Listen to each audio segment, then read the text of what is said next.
Hello, I'm Isaac Hayes III, founder and CEO of Fanbase. And right now we're accepting investors in our $17 million round to revolutionize the future of social media. Today, for just $399, you can own 60 shares of stock in Fanbase at $665 a share. Go to startengine.com/fanbase and invest today. While the big platforms have grown too massive and disconnected from their users, Fanbase is building a platform where creators and users truly come first. We've already raised $4.8 million from everyday investors who believe in this vision, and now you can join them. This is your chance to invest in a social media tech company with over 1 million users that is disrupting media by allowing anyone to reach all of their following and monetize their content from day one. The market is changing, big platforms are failing to serve their users, and Fanbase is stepping up to fill the gap. Don't wait until it's too late. Invest now. Invest for yourself and your future. Go to startengine.com/fanbase and own the future of social media.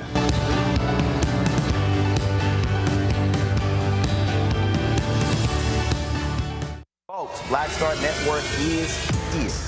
Hold no punches. I'm real revolutionary right now. Support this man, Black Media. He makes sure that our stories are told.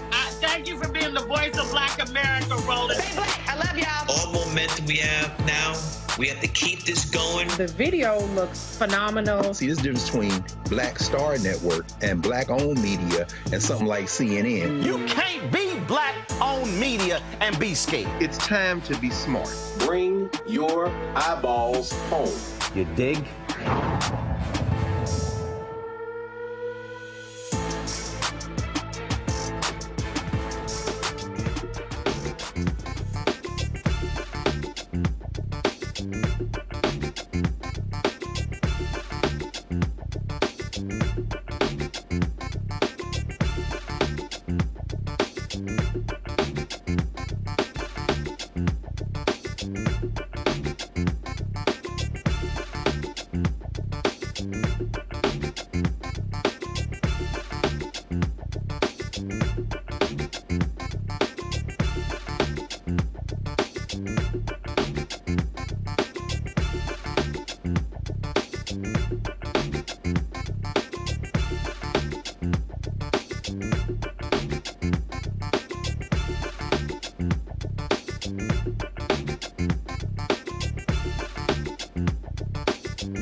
January 6, 2025, coming up on Roland Martin Unfiltered, streaming live on the Black Star Network.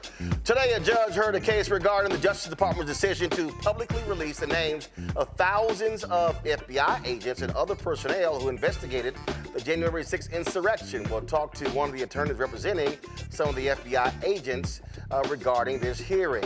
Hey, guess what? A Reagan-appointed federal judge stopped the sweeping buyout offer, giving federal workers an extension until Monday to consider the bullshit deal.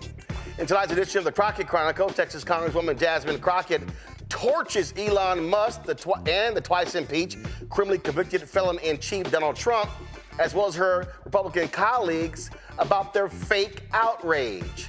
Massachusetts Congresswoman Ayana Pressley gets in the ass of the Iowa Republican governor regarding eliminating DEI. She's like, you know what? Y'all could have saved more money eliminating your salary. We'll also discuss what's next for Vice President Kamala Harris and the Democratic Party with a longtime strategist. Are the Democrats fighting the right fight right now? And do they really know what the hell they're doing? Oh, it's time to bring the funk. I'm Roland Martin Unfiltered on the Black Star Network, the blackest show in America. He's got whatever the miss, he's on it. Whatever it is, he's got the scoop, the fact, the find. And when it breaks, he's right on time and it's rolling. Best believe he's knowing. Putting it down from sports to news to politics. With entertainment just for kicks, he's rolling. It's on go, roll, roll, y'all. It's rolling Martin, yeah. Rolling with rolling now. He's funk, he's fresh, he's real, the best, you know he's rolling Martin now.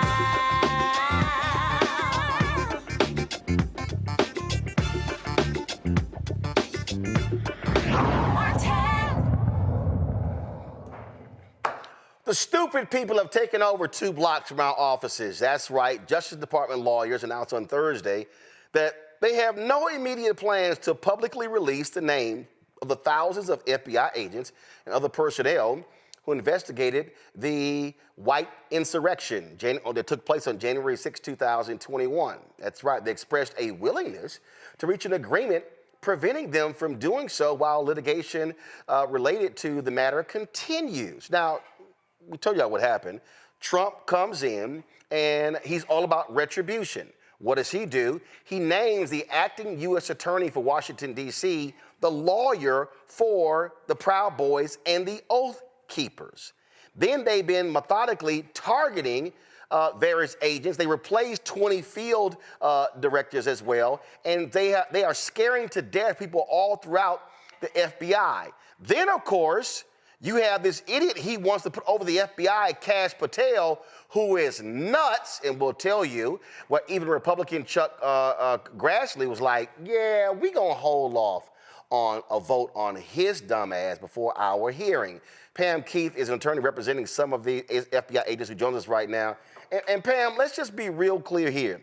This is nothing but Donald Trump saying, I'm going to crucify every single FBI agent, assistant, secretary, I don't care, if they were involved in any way in investigating me, when it came to Mar-a-Lago and the classified documents, when it came to any of his January 6th thugs, they gotta go. That's really what's happening here.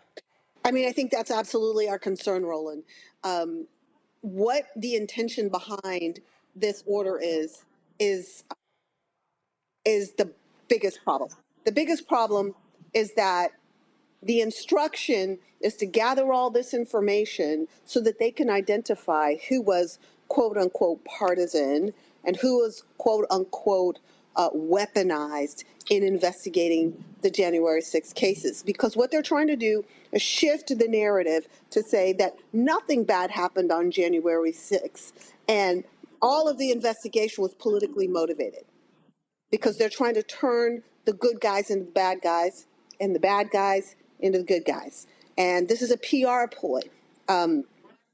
Donald Trump promised the what I call the January 6th convicted felons, that he was going to be their retribution. He was going to be their vengeance. And that's what this exercise is very much about. Sadly, the DOJ lawyers that we are litigating against are trying to convince the judge that there's no reason to enjoin distribution of this list, of this information, because they have no intent, they don't have any negative intent for the information. Well, they can't actually make that representation when it comes to Donald Trump, the White House, Elon Musk, or anybody else. And that's really what we're fighting for. What's before the judge at the moment is about publishing, disseminating, leaking, releasing this critical information about FBI personnel. It's not just agents, it's IT people and analysts and all these people that work in that law enforcement process. So it's very, very important that people understand there is nothing, absolutely nothing benevolent about this process, and that's what people need to understand. And let's just be real clear here for people to understand. It's total retribution. They came in and just start whacking people left and right. And the only reason they're saying that in court is because they've been getting nailed. They're so stupid, they demanded a list of every person hired by the CIA in the last 2 years, and they just sent it over in an email, and it was classified names in there.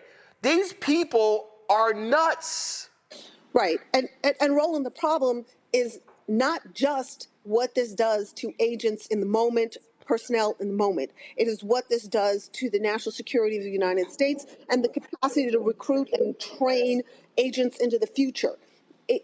Nobody wants this job because it's a thankless job if their personal security and the security of their families is not guaranteed, if it's not a top priority. I will be honest that when we went into court and the judge directly asked opposing counsel, well, you will admit that release of this information would be imminent harm to the FBI personnel. They didn't say, yes, we admit that. They didn't say, yes, we want to protect these people. We only want to do an internal review.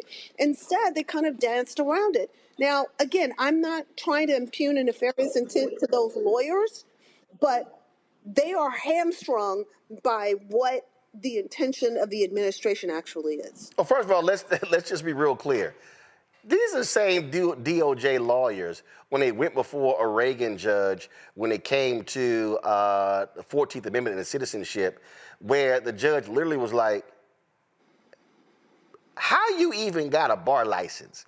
He basically, and so what you have is Trump DOJ lawyers, and they know the law, and they know he's ignorant, but they are so hell-bent on following a despot that they will go into court and just make up legal shit and don't mind the judge smacking them because they are only speaking to an audience of one.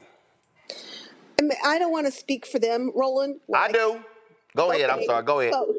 But what I can say is that what we expect to see from persons who have defended FBI agents for the last 15 years or more in various and sundry circumstances, to not defend those agents in this circumstance is mind-boggling.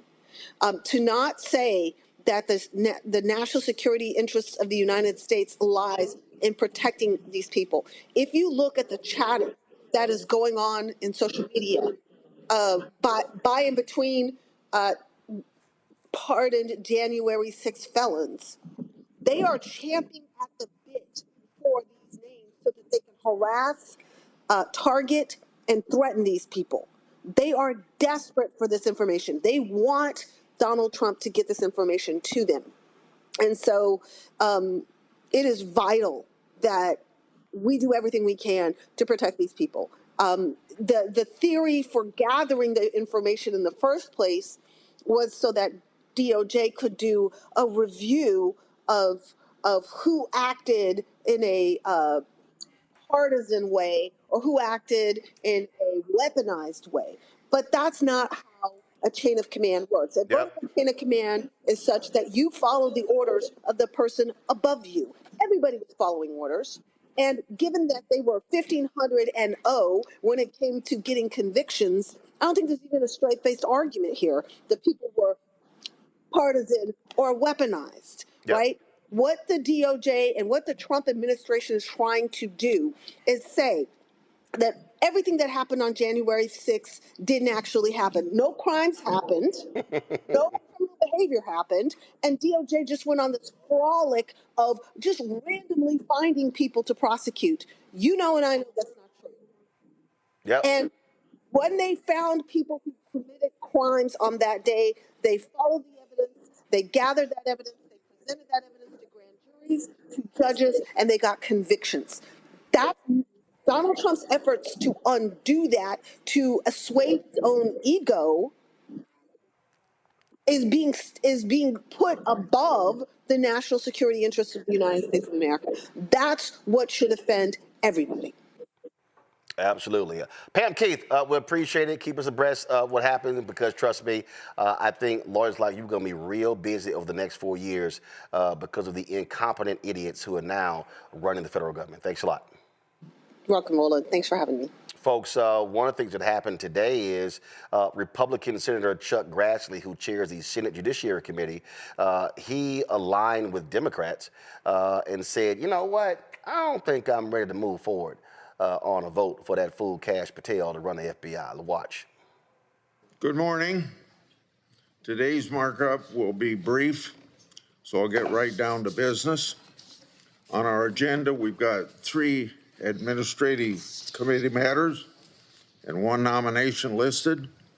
The minority, as well as myself, have exercised their right and my right under the committee rules to hold over the nomination of Kash Patel to be director of the FBI.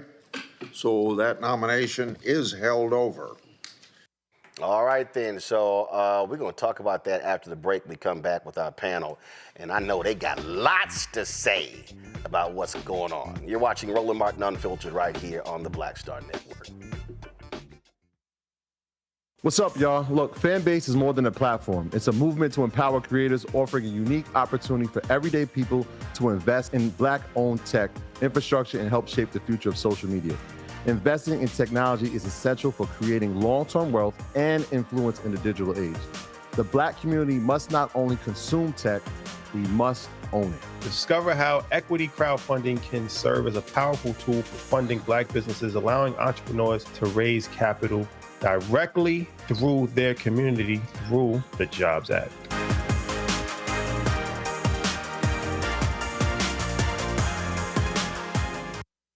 Next on the Black Table with me, Greg Carr. Democracy in the United States is under siege. On this list of bad actors, it's easy to point out the Donald Trumps, the Marjorie Taylor Greens, or even the United States Supreme Court as the primary villains. But as David Pepper, author, scholar, and former politician himself says, there's another factor that trumps them all and resides much closer to many of our homes. His book is Laboratories of Autocracy, a wake-up call from behind the lines.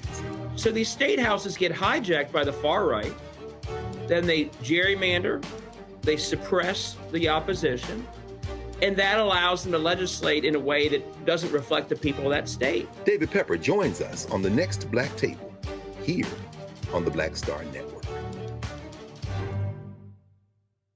On a next A Balanced Life with me, Dr. Jackie, the necessity of believing in things you can't see. It's called faith. It comes in all shapes and sizes, and it's powerful. And it's a big part of being able to live a balanced life. The valley I experienced being a cancer survivor was one where my footing was completely unstable. I had no idea what to do. And in that instance of not knowing what to do, I had to rely on faith. That's all next on A Balanced Life, only on Black Star Network. Coming soon to the Black Star Network. But y'all, when you're on that stage or when you're and you're seeing 2 and 3, 4 generations in the audience, that's got to speak to you about the power of what y'all have become. Oh, most definitely. I think we were doing our show before our break. And remember, I was watching this kid. I could not take my eyes off him because he was about 9 or so. He was sitting in the front row with his, over on the with right-hand Terrence. side. Yes. I was amazed that this kid knew everything, and I was like tripping to see how many songs this kid actually knew. And he knew them all. And he knew them all. We had to go over there and bring him on stage and take a picture with him, at the end of the show and stuff, because it was just that amazing. It's like, this is crazy. The music travels everywhere, like what Philip was saying, seeing this young kid, then you hear our songs on commercials, cold commercials. Then you have the younger ones that hear our music in animation.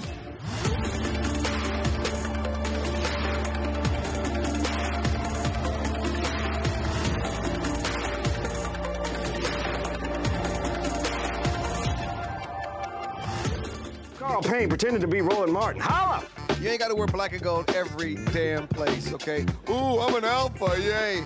All right, you're 58 years old. It's over. And you are now watching Roland Martin Unfiltered. Uncut, unplugged, and undamn believable.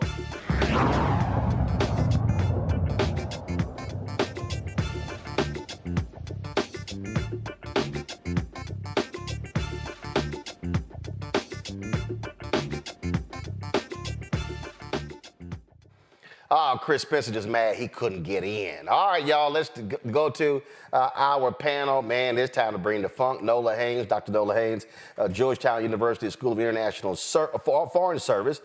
Joining us from D.C., Dr. Greg Carr, Department of Afro-American Studies, Howard University out of D.C., Reese Colbert, host of the Reese Colbert Show on Sirius XM Radio out of D.C., and joining us in the studio, Ashley Etienne, former National Coalition Director for the Biden-Harris 2020 campaign. She worked in the Pelosi's office. She worked for Vice President Kamala Harris. She can't keep a job. All right, let's get right to it and go on. So, Kash Patel, they are holding up his confirmation vote. And the bottom line here, Reese, they know his ass crazy. Grassley know it. And they know he lied. And so I think they're going to be like, no. We got to put your ass back in the hot seat because you lied last time you were here. Well, he can't get away with being as crazy and unhinged as the white boys. They willing to let Elon Musk come in and infiltrate the whole damn government with all kind of foreign entanglements. But you Indian, boo. You a little bit too brown to be that cray-cray. So finally, an ounce of sanity prevails for a little bit because we do not need a Kash Patel, Pam Bondi tag-up team, okay? I'm really actually pissed with Christopher Wray for folding like a little bitch and immediately resigning when he still had time left in his term because we needed somebody in there to have a little bit of resistance. Get fired. It's okay to get fired if you're standing up for some semblance of a country. But for now, the guy that's in there, he seems to be a little more sane than Kash Patel. So if this is a sign of a doomed nomination, then I will take it and I will be happy for this one small miracle. Yeah, and here's the thing, Pam Bondi, she gets sworn in by the grifter, Clarence Thomas, Nola. And what is the first thing she does? She goes in and launches an investigation into Jack Smith and the January 6th. And so that's Grassley was probably like, oh, hell no, hold up now. Let's slow this down. You're on mute. Sorry. See, I ain't even bring up gumbo. Your ass on mute. Go ahead. I feel a lot of ways about what's happening to the national security community, including, the intel community, including the diplomacy community at state. It is a complete decimation of any sort of independent acting. I think about the tireless work that has been done to kind of wash off the stench of J. Edgar Hoover. That lingered around FBI for a long time, and it still does, in many ways. And it took a lot of people moving that agency forward. It took a lot of people, saying that we need to be an independent law enforcement agency separate from one person, who thinks that they are a monarch. And here we are now in another situation where the president thinks he's a monarch and wanting to activate the FBI to be his private law enforcement agency. And so it's what we're seeing across the board. We're seeing loyalists, and I want to make a distinction between being a loyalist and then also saying that I serve at the pleasure of the president. Serving at the pleasure of the president means, there is some sort of governing body that comes to the table, and they come up with very sensible sorts of policies and strategies, and then you go out into the world and then you make sure that those strategies and policies are incorporated into the work that you do at your agency. Now, what that does not mean is that the president gets to pick up the phone or Elon Musk gets to pick up the phone and tell you what to do. That is a stark difference. And so right now where we are, across the national security apparatus, there is no independent acting, there is no independent thinking, and everything will be done at the behest of the West Wing in a way that isn't favorable to keeping our country safe. This really is a crisis in terms of national security. And I actually wanted to ask Pam Keith, and maybe I'll ask Greg, what about strict scrutiny? Isn't strict scrutiny about protecting certain people's rights in terms of national security crises? And I'm just very curious about that. Well, before Greg answers, the answer is no. This is what a federal judge, a Reagan appointee, said regarding Donald Trump trying to end birthright citizenship. He said, quote, "It has become ever more apparent that to our," y'all know I don't call him POTUS, "to our, that the rule of law is but an impediment to his policy goal. The rule of law is, according to him, something to navigate around or simply ignore, whether it be for political or personal gain." And the first judge said, "I've been on the bench for over 4 decades. I can't remember another case where the question presented was as clear as this one is. This is a blatantly unconstitutional order." Greg? Yeah, strict scrutiny is,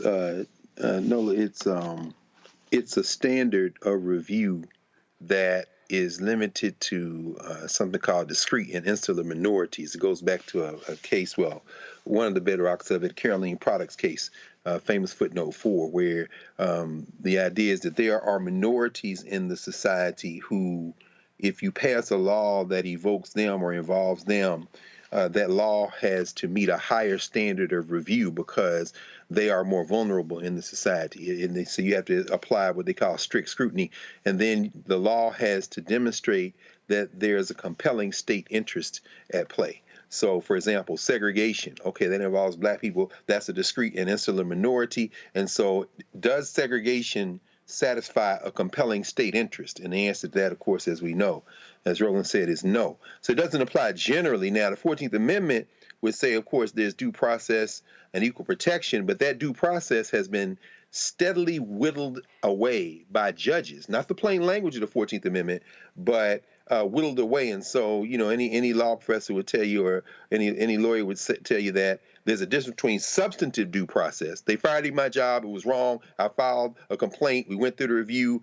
But rather than look at the substance necessarily, the fact that they gave you a hearing satisfies what they would call procedural due process. In other words, we did go through a hearing. Of course, it was a charade, and we got rid of you. Sure, those judges are reading the interpretation of the Supreme Court. I'm sorry, the Supreme Court's interpretation of the 14th Amendment. In fact, there's a landmark late 19th century case that kind of reinforces the plain language reading of the 14th Amendment, particularly the second part of that sentence at the beginning, that talks about subject to the jurisdiction thereof. That's really what they're hoping for, to be able to overturn. And I am not at all sure, finally, that this current Supreme Court won't take a bite at that apple. I'm absolutely certain that there will be some votes to read it that way. I think the Christian soldier, Sam Alito, will be lined up to do it. And to quote Laura Victoria Burke in the context of Byron Donalds, I think the manservant, Clarence Thomas, may be lined up to do that as well. But as far as the FBI is concerned, of course, as a person who has very little sympathy for the FBI, but also understands that there is something like such as national security, and that there are people who go into the Bureau for the right reasons.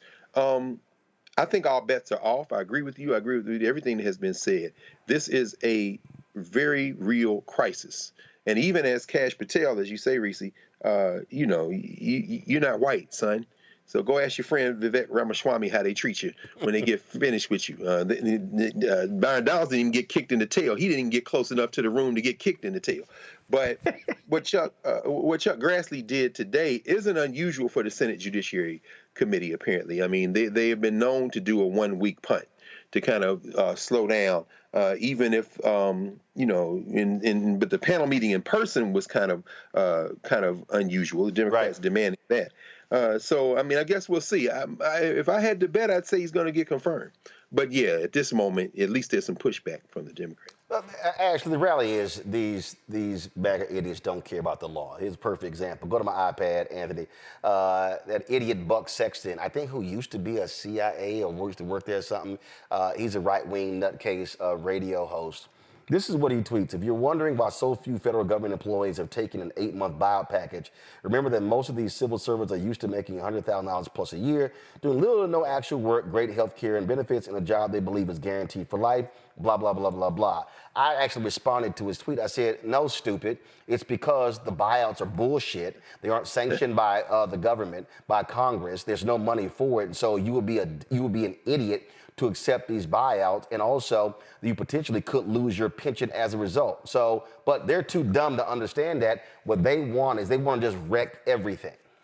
No, 100%, absolutely. I mean, it's the White House has a saying now: promises made, promises kept. And what we're seeing right now is Donald Trump's promise to be a dictator on day one. That's exactly what we're seeing. That he's dismantling the federal government agency by agency. He's purging the FBI, the State Department, the IGs.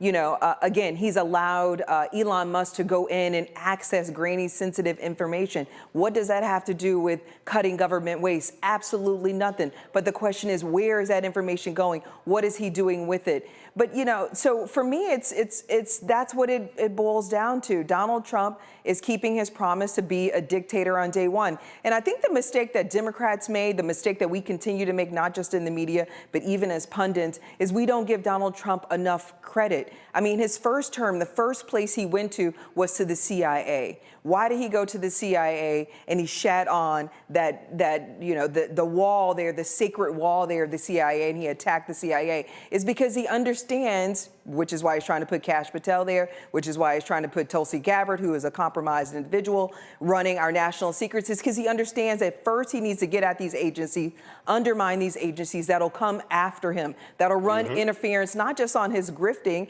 but his other questionable engagements and activities with foreign governments, not just foreign governments and U.S. enemies. So that's really what this is all about, and I think we need to be very clear-eyed about it. We need to not sort of continue to play this game with Donald Trump. We need to lean in on these Republicans, from Grassley to others. Grassley used to be a huge proponent of IGs. I think he's holding up Kash Patel probably to get some answers on the IG situation, but we need to lean on them because we know exactly what Donald Trump's playbook is, and that is to be a dictator day one and really undermine all of the institutions that would stand and run interference on that effort. Yeah, but that's why he attacked, the deep state, That's also why he kept saying fake news, because what he wants his people to say is, if I don't say it's true, then it's not true.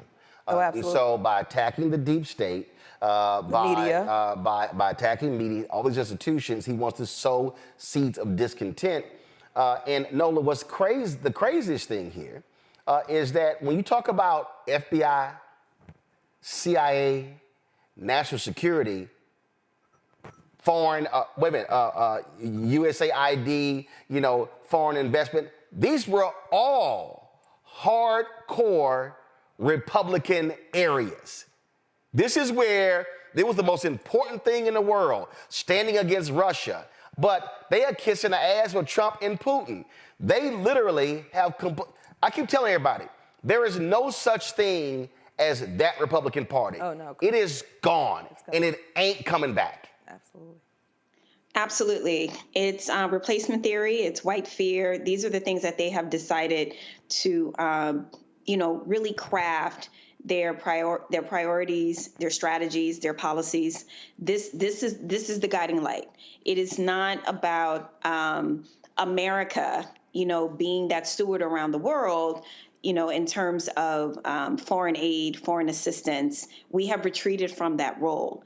And when I think about, colleagues at USAID, when I think about State Department, when I think about the entire apparatus, I'm exhausted because so many colleagues are scared. They don't know what to do.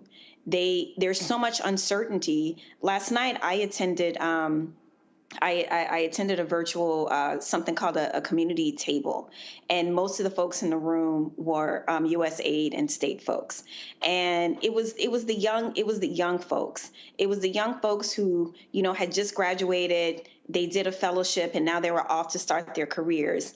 And they were told that, well, actually, no, you're not about to start your career because everything's being recalled.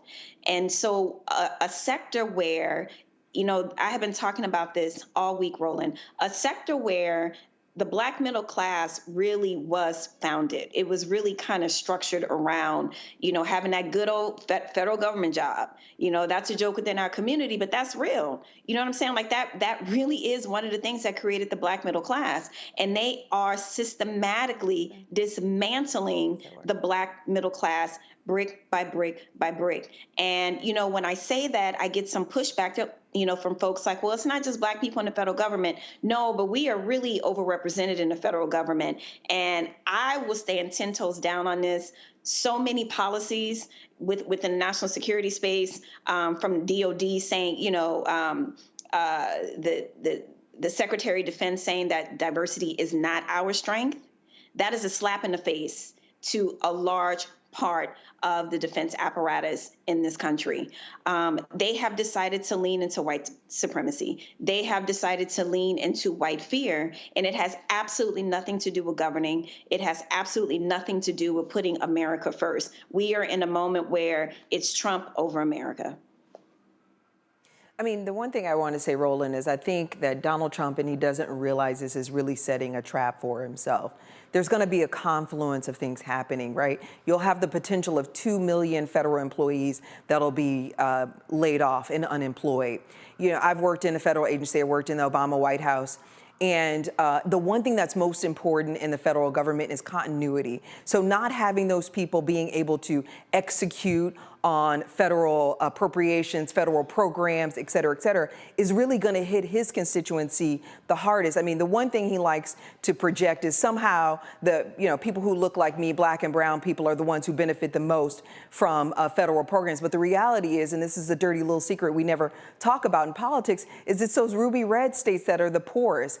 Those are the least educated states in the union. They've all been run by Republicans. Those are his constituencies. Those are his voters. And those are going to be the people that are most hurt for him, but the real hurt by his actions. But the real question for me is not just that, but is how are Democrats going to be able to seize on this opportunity, this trap that actually Trump is actually setting for himself?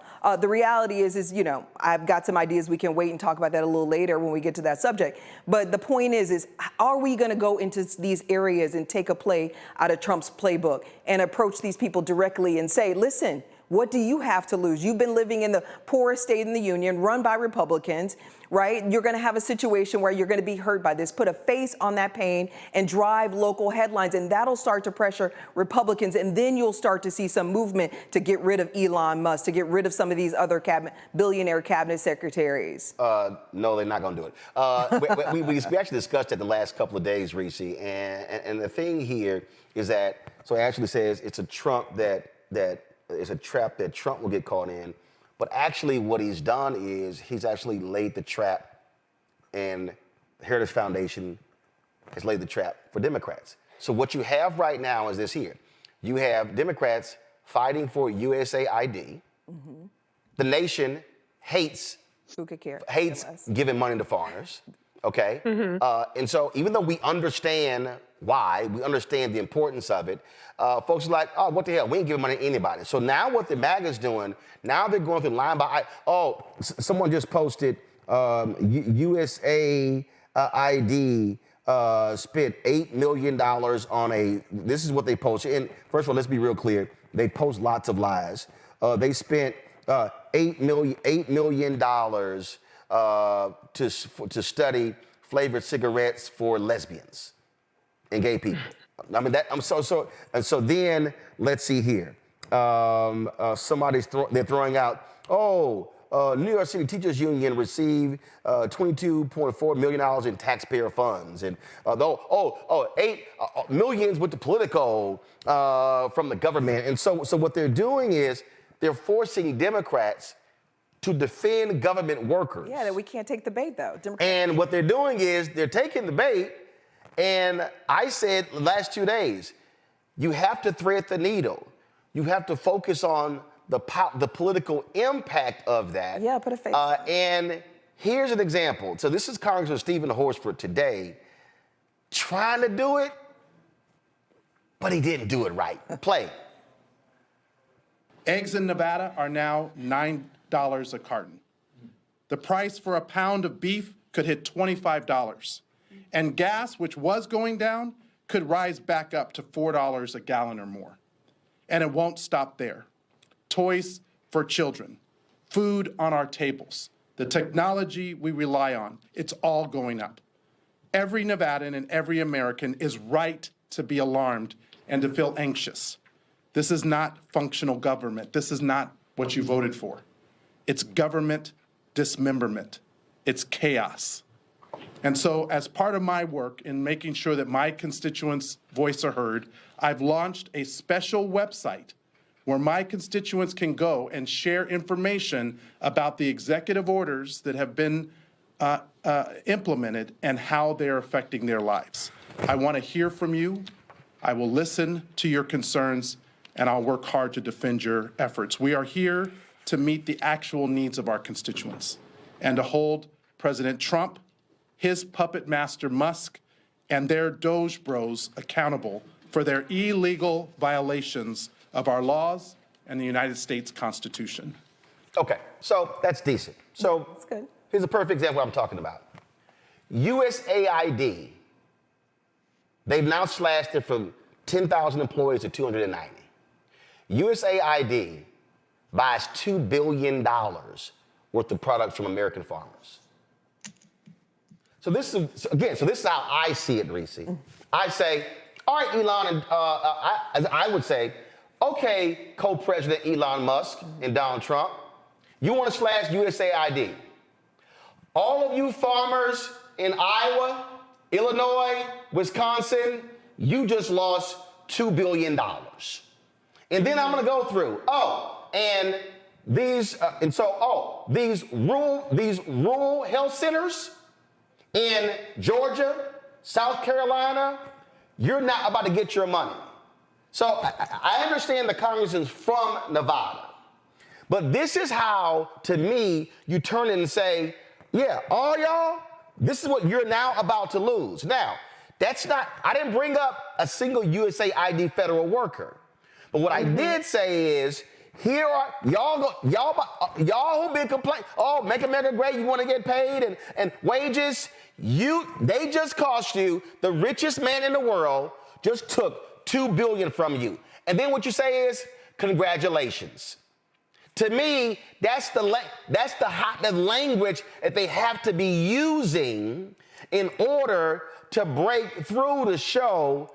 When they're whacking everything, you losing hospitals, you're losing health centers, you're losing this, you're losing that, and you gotta bring up broke, white, red places and use against them. That's what I mean by how they have to frankly navigate this and how they have to really lay out in those sort of ways to speak to that audience. Thoughts, Reese? Yeah, I mean, I think your line of your narrative is far more compelling than what Congressman Horsford delivered. I think that the whole idea that pointing out that eggs are going to be higher and gas is higher, it's not really landing when people voted out of vitriol. They voted for cruelty and for chaos. So I don't know that that's the most effective thing, but I think Democrats need to be more imaginative. I mean, talk about your fucking Social Security is going away. They're going to take away your health care, like scare the shit out of people, because I'm actually scared about what these unvetted foreign operatives, I'm going to call them that because they have entanglements with Russian websites and hacker firms. get a little bit more imaginative about what kind of carnage is on the way and lying in wait for us. I mean, I don't want Elon Musk taking over our air traffic control. So I think that there needs to be that. But I want to go back to the point about Donald Trump. I was of the mindset that Donald Trump was only running to stay out of jail and he didn't really give a damn about governance.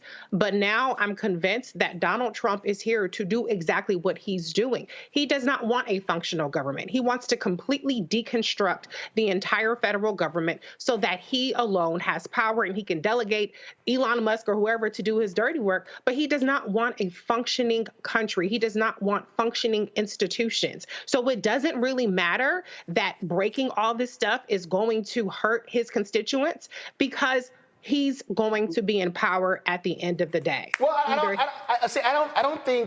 don't think, Greg, this is about really Trump following through. Remember, in the first time, fairless society. All right, what y'all want? You want to pick judges? Okay, go right ahead. Y'all pick judges, as long as y'all support me.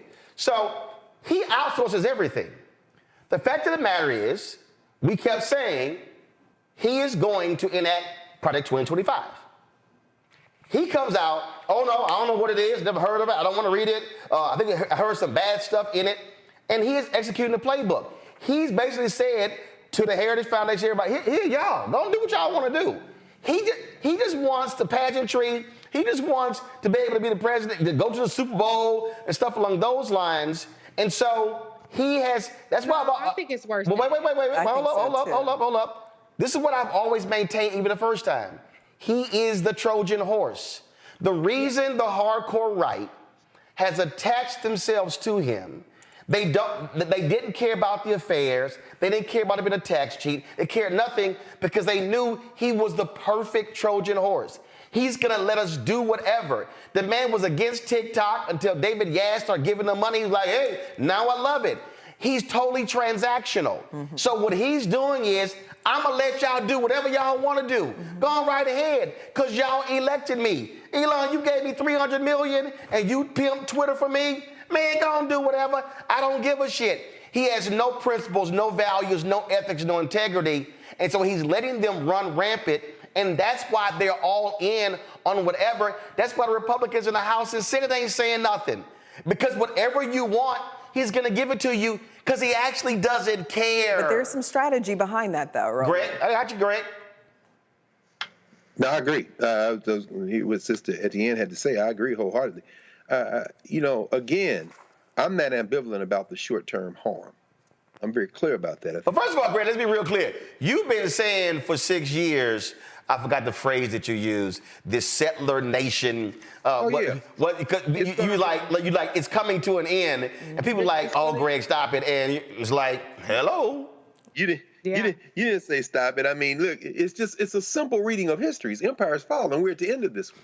I didn't know that we might necessarily live to see the complete shutdown. I don't think we will. It'll be a slow decline. But this is accelerating it. And while we are all paying attention to the Steve Bannon strategy, which is throw everything against the wall, most of these executive orders are they're not worth the paper they're printed on. He didn't read any of them. He's sitting there, which one is this one? Putting his child's signature on it.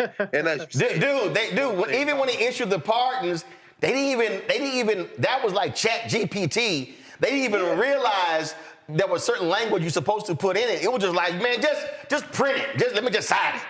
Just print it, no question. And, he's enjoying, the Steve Urkel pushing this. And did I do that? Going to the Super Bowl, and now Goodell is going to snatch up the end racism out the end zone. And Kendrick Lamar, I'm not quite sure who they and us is at this point, but he's living his best life. Meanwhile, Lil Marco, that Muppet, announced on X that he's not going to the G20 meeting in South Africa because South Africa is doing very bad things, expropriating private property. Well, the rest of the world, Justin Trudeau is having a meeting, I think starts today, with the UK and calling other countries like, let's figure a workaround. Sheinbaum in Mexico, Lula in Brazil. People are, and of course, China's sitting over there chuckling the whole time. I'm saying, while we are focusing on the things that are impacting us domestically, what he is doing, particularly with this USAID, and, you know, Nola's in much better position to talk about this than I am. And, you know, there's such a thing as soft power. At a time when the world is sick of the United States and has been, quite frankly, nobody ever been in love with the United States. There's been fear of the United States and kiki in people's face, like a lot of people do when they try to whistle past the graveyard. At this point, people are going to start losing their fear, and governments forming multilateral agreements and moving beyond. What this man is accelerating is the breakup of the idea that the United States can bully anybody in the world.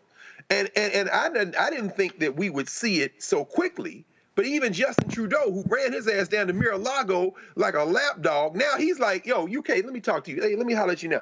Marco's saying, I'm not going to the G20. The South Africans are like, you fool, this is an international meeting. It's just not because they're in South Africa. Y'all listening to Elon Musk, who hasn't canceled any relationship with anybody in any other country. You know why they ain't gonna jump on China? Because Elon Musk has too much business over there. Right. And meanwhile, the sales of his Teslas are cratering, 59% down in Germany, since the Germans are like, oh, you want to support the Nazis and tell us to get over the past? Stop buying Teslas. These people are presiding over the acceleration of the decline of the United States of America. I, for one, not only will not lose any sleep about it, I think we need to fight, but we also need to be very cognizant that we live in a world, and the world is fighting back now, and Trump is actually helping in that process. See, no, the hard part. And I think he's deliberately helping. I don't think it's just happening. I don't think it's just a coincidence that, oh, I'm presiding over this.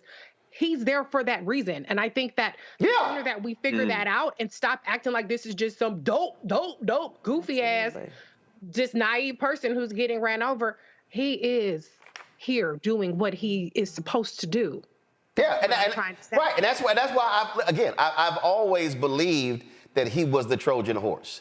I've always believed that, and that's why they said we could. So the right said we have the perfect person. He actually doesn't want anything from them except to win, and he is going to allow them to do whatever they want. No, the reality of Project 2025, this has been the wet dream of the right for 60 plus years. I mean, they have been lying in wait. First of all, they have despised the federal government since Brown versus Board of Education. So they despise the Supreme Court and the federal judiciary. So they said, yo, we got to capture that. They really believe that the liberals invading the federal government, when the reality is, you made the point about black jobs. The federal government always represented, even though it wasn't always the case, the place of refuge for black people from Jim Crow. That when city and state laws shut things down, what black people had still was the U.S. Constitution. And they couldn't get around the U.S. Constitution. So even though racist ass Woodrow Wilson, racist FDR, and we can go on and on and on, because those presidents did not utilize the power, we still was able to seek redress from the federal government. These conservatives, they hated that. So what you now have is, wait a minute, we can completely destroy, tear down, and remake this system in our own image. And that's why they're letting Elon run roughshod in everything and through the payment system. No, we're not going to do that program. We're not going to do that program. And so in many ways, which was really what Greg has been saying for the longest, and it's hard for us to accept this, to say, well, let's lay back and just watch out to destroy it all, because we also are impacted by it. Truth be told, all these broke-ass white folks are really about to be impacted. And it's hard for people to accept this, but sometimes you have to allow destruction to happen for these fools to wake up and go, oh, shit, this thing impacts me. Yes, fool, we've been telling you this the entire time. Noah? Nola, you put that damn button on mute again. I'm about to cuss you. No. It's a party in the background. No, it's a strategy. She's got a party in the background. Off. If I call your name, Nola, you see, I gave you a 45-second start. I called your name. You should have hit the damn mute button, Nola. Ooh. All right. It won't happen again. But I am less optimistic about how that loyal 35% will respond to the shocks that are going to happen to the system, that are going to punch them in the gut. They will rationalize their way out of it. I think there's enough data that points to that. And so I'm quite agnostic when it comes to his core 35%. They are going to be hurt. Like you mentioned earlier, Roland, I read like the over 2,000 things that were frozen from the first tranche of EOs, the over 70 EOs that were passed like the first night he was in office. And it was rural, farms. It was so much ag, right? It was so many things that directly impact his base. But just like with healthcare, the argument with healthcare, they didn't necessarily care that it could be taken away from them. What they cared about is that the nickname was after the black dude. So in terms of their self-interest and caring about their self-interest over the fear of losing whiteness, I think the fear of losing whiteness is far greater than their actual everyday lives and self-interest. And, to your point about Trump being a Trojan, I think what Reese said and what you both said there's accuracy in both statements. Trump is interested in power. I don't know if he's interested in governance. I think he's interested in being seen to be playing the part of governing. And then I also think, yes, there are many leaders around the world, not so savory characters and actors, that absolutely see an opportunity in the weakness of his moral fiber. When you think about the office of the presidency, one of the reasons why we are struggling so much is because we have so many norms in place, which are not codified. They're not laws. Is because you think that the person who's sitting in the Oval Office will have a deeper commitment to the country and what all that means. Donald Trump is not that person. And if you are a Viktor Orban, if you are a Putin, and you're seeing those vulnerabilities, especially Putin with his intel background, that's the person you want to play ball with. That's the person that you're going to prop up. That's the person that you're going to support. And I do agree with you, Roland, in terms of China's been very crafty in the way in which they've played their position, even from the beginning of the second time that Russia went into Ukraine, the way in which they've sometimes sided with Russia and then sometimes they've retreated because they wanted to see what this thing was going to look like. They wanted to see what was going to happen. But what is really happening when you are dismantling the professional foreign policy apparatuses of this country, when you are dismantling the intelligence agencies, the law enforcement agencies, you are leaving us vulnerable to attack.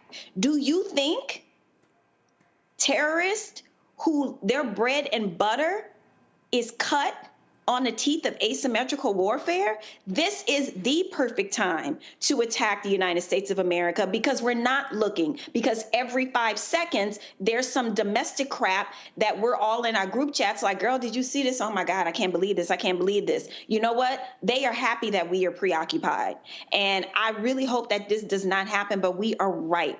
We are ripe for something horrible to happen to this country beyond the planes falling out the sky, literally. And I noticed that has seemed to move out of the media very quickly. But we are ripe for attack right now. Well, first of all, that only moved out the media real quick because all the pilots were white. That's what happened there. See, to ask his point earlier, this is the thing when Nolan was talking about the healthcare piece. Mm-hmm. And this is what I've always said. And I said directly to Obama when he was there, hell, I so to the Biden-Harris people. I said to Obama, stop going to suburbs of Ohio, Virginia, and Maryland touting the Affordable Care Act. Mm-hmm. Go to the brokest, whitest, reddest, sickest place and say, I passed this damn bill for your ass. So what you said earlier is correct. If the reports are these rural health clinics are already feeling the pain because of grants being cut. That's where, whether you are Democrats in Congress, whether your ass is Ken Martin in the DNC, whether you are the state Democratic director, you absolutely go stand in front of one of those clinics. You invite the local newspaper, the radio folks and television folks, and you say, this is happening because they did it. And then you say, and so This county voted 80% for Donald Trump. He don't care about y'all. So it can't be, this cannot be a DC conversation. Absolutely. It has to be in Ohio, in Indiana, a North Carolina, a South Carolina. That has to be happening. And so that's why when I'm looking at the messaging, when I'm listening, watching Chuck Schumer stand in front of a deal, that I'm like, dog, that ain't it. What? That ain't gonna move. Right. First of all, Schumer should just not get on the mic. Chuck Schumer, y'all put the camera on me. Senator Schumer. Start by saying, with all due respect. Senator Schumer, I ain't doing that. Senator Schumer, do me a favor. Just talk on the floor. Just talk on the floor. This is a moment where narrative and messaging is most important. Tactics. They don't control the House. They don't control the Senate. The Senate tactics are slow down every nomination. Do what Tuberville did. I'm holding everything up. Yeah. That's all you can do. The House can't do that. Sure. So whatever tactics they got, you do that. But this is a messaging narrative piece where every program that's impacting broke-ass white people, and I'm being real specific, Democrats should be sitting here just twisting that knife. Literally. So, you know, I used to run communications for Speaker Pelosi. Right. When Donald Trump won, she called me. Yeah, she never in the came Obama. She never came here, but go ahead. I'm sorry, go ahead. In the Obama White House, called me back to run opposition for her.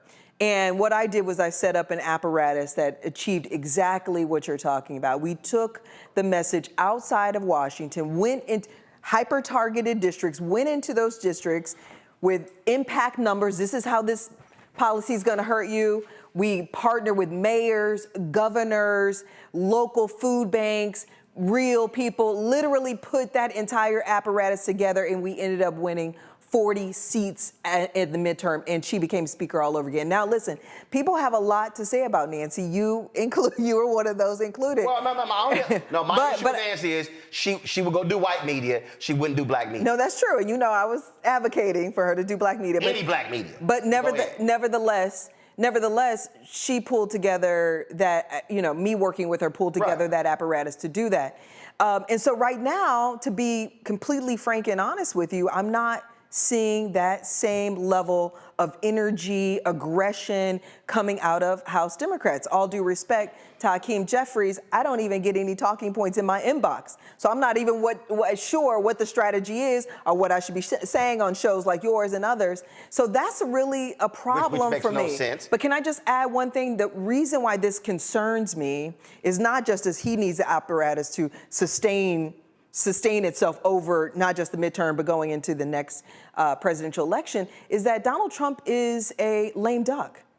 And we think about lame duck in different contexts, but the reason why I mention it now is because I think that's what makes him more dangerous. Yes. Because he could care less about he could care less about re-election, so he could care less about those red states and the people that voted for him. This is why he's running roughshod over absolutely everything, because it's all about him. And if you don't mind, I'd love to quote an urban philosopher, one of my favorite housewives, Sheree Whitfield, who's going to check me, boo? Like, that's literally the position. About housewives, I let you slide. That's literally the position Donald Trump is in right now, and I don't see the Democrats manning and pulling together an aggressive apparatus to check him. Reese, I asked somebody earlier, I don't know, it was on Blue Sky Twitter, I don't know which one it was, and they suggested that after that ditzy blonde Carolyn Levitt, after she has heard the White House briefings, Democrats should have one right behind that. And then I think the person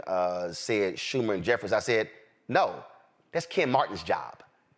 I said, that's Ken Martin's job. I said, so. I said, so. Jasmine Crockett. And then what I said, but this is what I then said. I then said, Ken Martin needs to appoint and pay. He should call Ashley. He should name a national spokesperson, national spokesman, spokeswoman. So now all of a sudden, again, if you're talking about narrative setting, the moment they stand there and do something, you like, that's some bullshit. That's some bullshit. And like, here's a perfect example. Pull the clip, play it. This is Trump yesterday at the White House at one of them executive signing orders. I think it dealt with transgender, where he flat out lied. He flat out lied about the dumbest senator in America, Tommy Tuberville, and Patrick Mahomes. Listen to this. And Tommy Tuberville, a great coach. You know, his quarterback was named Mahomes. He was a great college coach. And I said, how good was he? He said, you don't want to know how good. He made me into a great coach. He's pretty good quarterback, right? Yeah, he was very good. He's a good guy, too. Here's the problem. His ass didn't coach Mahomes. That's a straight-ass lie. Mahomes got there in 2014. Tuberville left in 2012. But then Tuberville, I'm going to show you how he tried to dance around it. And then we talk about another ditzy blonde, Megyn Kelly. But clearly they don't have any fact checkers at her show. I mean, you got $69 million when you got fired from NBC. You think you can hire some fact checkers. Listen to these two idiots, Megyn Kelly and Tommy Tuberville. Press play. Last question. So does this mean, since you used to coach Patrick Mahomes, that you're rooting for the Chiefs at the big game this Sunday? Well, I never even coached him. What happened is I recruited him, and then I left and went to another school. But I've got to be very good friends with him. He's right there. Not just a good actor. Stop. I don't need to play the rest of the bullshit. He lying right there. Patrick Mahomes was asked today at the Super Bowl. He said he never recruited me. I never met him. He didn't get his offer letter from Texas Tech until April 2012. He was gone. This is one of those now. In the grand scheme of things, is it major? Well, guess what today is? This week is. It's Super Bowl week. You jump on that. Americans. Americans care Right. about That's what I'm saying. What I'm saying is you jump on that. You go, see, the liar-in-chief is lying about a lie. And then Tuberville backs the lie up. Then Megyn Kelly so if the man gonna lie, so what happened? Did he actually have a conversation? Or did he just make it up? And Tuberville, are you gonna act? This is one of those things where, again, you jump on it and you pounce on it immediately. And everything can't be with a tweet. I just think that, again, what I'm seeing is a Washington, D.C. centric focus, and that's even smaller. It's just House, Senate. You have to have something outside of the D.C. apparatus that's driving it. And then what you then do is, it's not just that. Now it's also your independent media outlets, your progressive media outlets. I mean, to Ashley's point, Risha, this is absolutely crazy, and I'm curious to know, have they been blowing your email up, trying to book folks on your Sirius XM show? Have they been, or have you been trying to call people? Have you been trying to chase down people? I have not received any solicitations to be on my show. I get all kind of emails from the Virginia Legislative Caucus, which I don't really care. But no, wait, hold up now. See, I need you to care because no, I mean the Virginia state. I'm talking about the Virginia state. I don't know how I got on that bill. No. I need you to care because my man Don is listening to me. You're getting that stuff. No. You're getting that stuff because, don't follow me, Don Scott, who's the Speaker of the House, has been far more aggressive in messaging since he took over. Second, they have to hold the House this November for him to continue as Speaker. So put that brother on the show. Go ahead. Plus, he's an alpha. I'm one person who's trying to take in a whole bunch of news. So it's on a list. It's not high on my priority. However, I am of the mindset that there should be a response to everything. I personally don't give a damn about who coached Patrick Mahomes. However, to the extent that I believe that there should be a response every time any of these people open up their mouth from somebody. I don't think you have to have one person who responds to everything. I think you need to have one person that's designated to respond to at least another person, a counter person. So somebody who's responding to Carolyn, ditzy ass, somebody who's responding to Elon Musk, somebody who's responding to each of these senators. I think that there needs to be a much more aggressive pushback on everything that they're doing. I'm tired of hearing things like, this is a distraction, that's a distraction. There is no distraction. All of it is something that is relevant to somebody. It's not relevant to me who coached Patrick Mahomes, but maybe for some people, that's a big deal that he lied. So you have to try to cover all of your bases. And the good news is you have a lot of people on the bench who can compellingly respond to your various target audiences. So I feel like the Democratic Party too often wants to come up with one singular message that's as broad as possible, and then they just end up kind of turning off people because they're not speaking to the individuals or individual demographics and communities. And so stop with the broad-based shit. Find people who can tap into various audiences, this show being one of them. You can tap into your audience like nobody else can. Same with my audience, and all of us have different groups that we resonate with more, and that's duplicated across all of the progressive media, liberal media, or whatever the situation may be, and then go into some hostile territories as well. So I'm very confused as to why there is no mass galvanization. It just seems like we're pairing up and going and protesting, which is good. I'm glad that they're doing that as opposed to just tweeting and putting videos on their Instagram. But there should be way more, and stop waiting for somebody else to tell you your marching orders. I'm not talking about you, Ashley. I'm talking about in terms of the Democrats in power. Stop waiting for marching orders and get your ass out there and do something. Well, and to Ashley's point, when you talk about how the right operates, I mean, the reality is they drive that. They understand who their supporters are, who are on every cable network, who on broadcasting network, who's on radio, who's in digital media, and they're kicking the information out. They're actually making folks available. Hey, do you want so-and-so, so-and-so, so-and-so? We used to do that. And I'm just going to give you here's a perfect example. This was years ago when I was with Tom Jones Morning Show.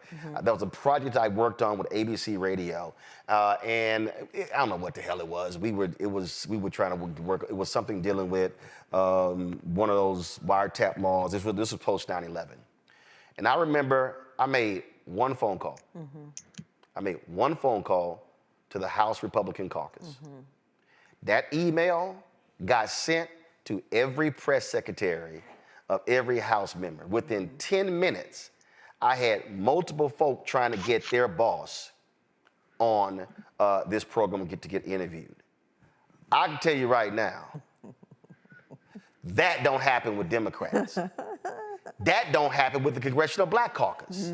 And so it is frustrating. So people have to understand, you have a well-oiled media operation because they understand how people consume information. And they fund it. Yes, and they fund it. And I know, Reese, I ain't gonna set you off, but you tired of getting them fundraiser emails.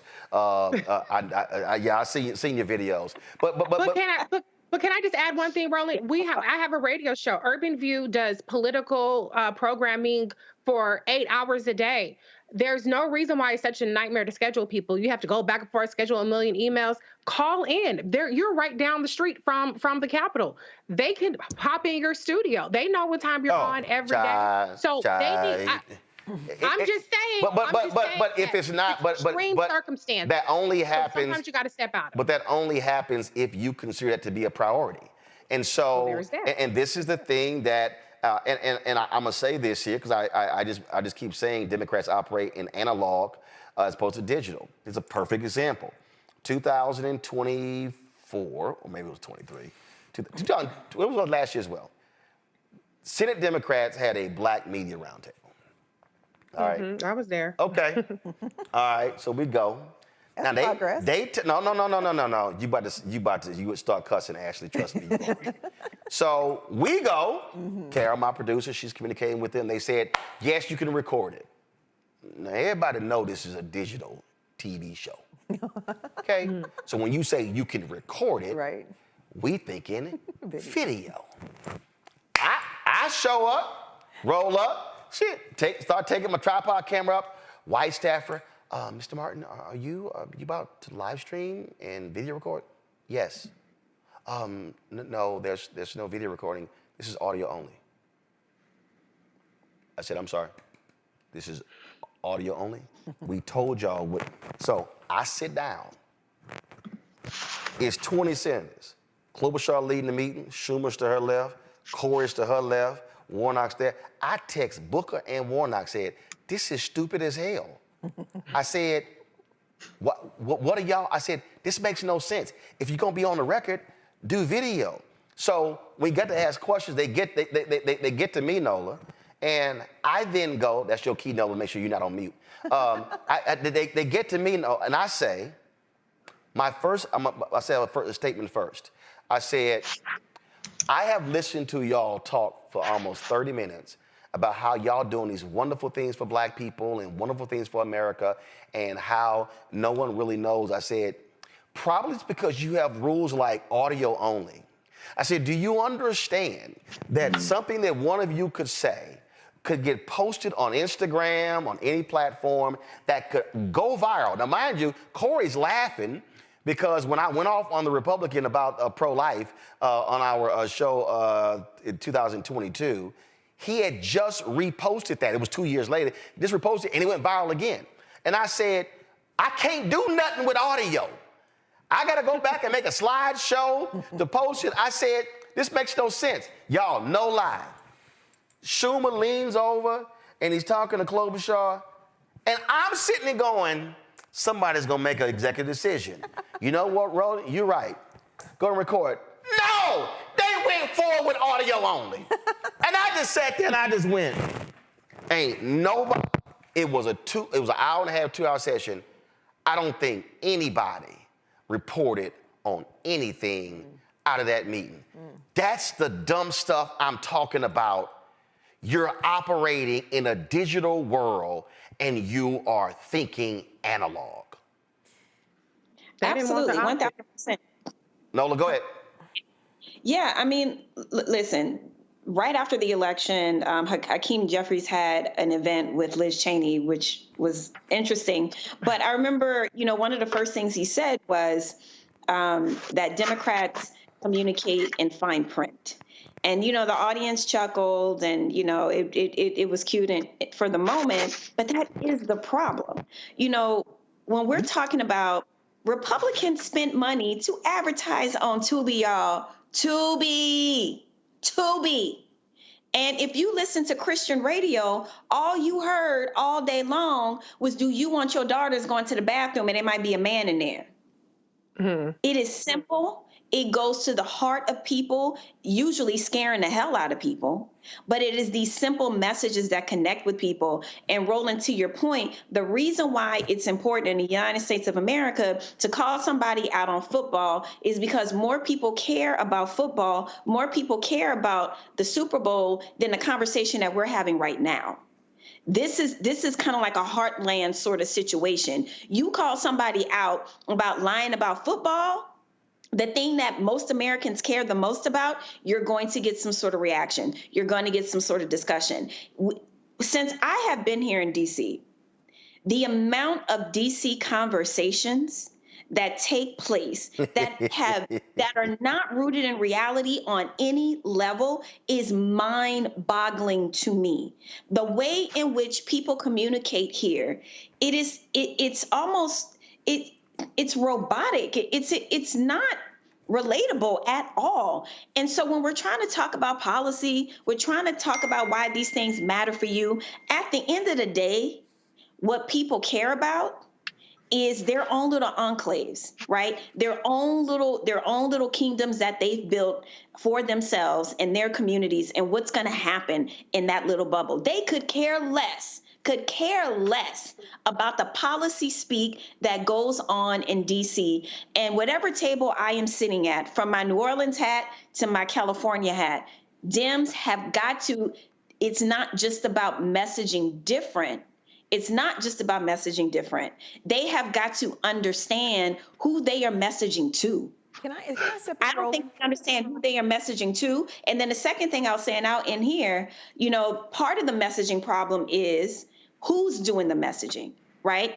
Everybody in this room was trying to warn people about where we are right now, but very few people were listening. So it is a holistic approach about the messaging problem. And I'm really passionate about it, but I'll go ahead and stop there.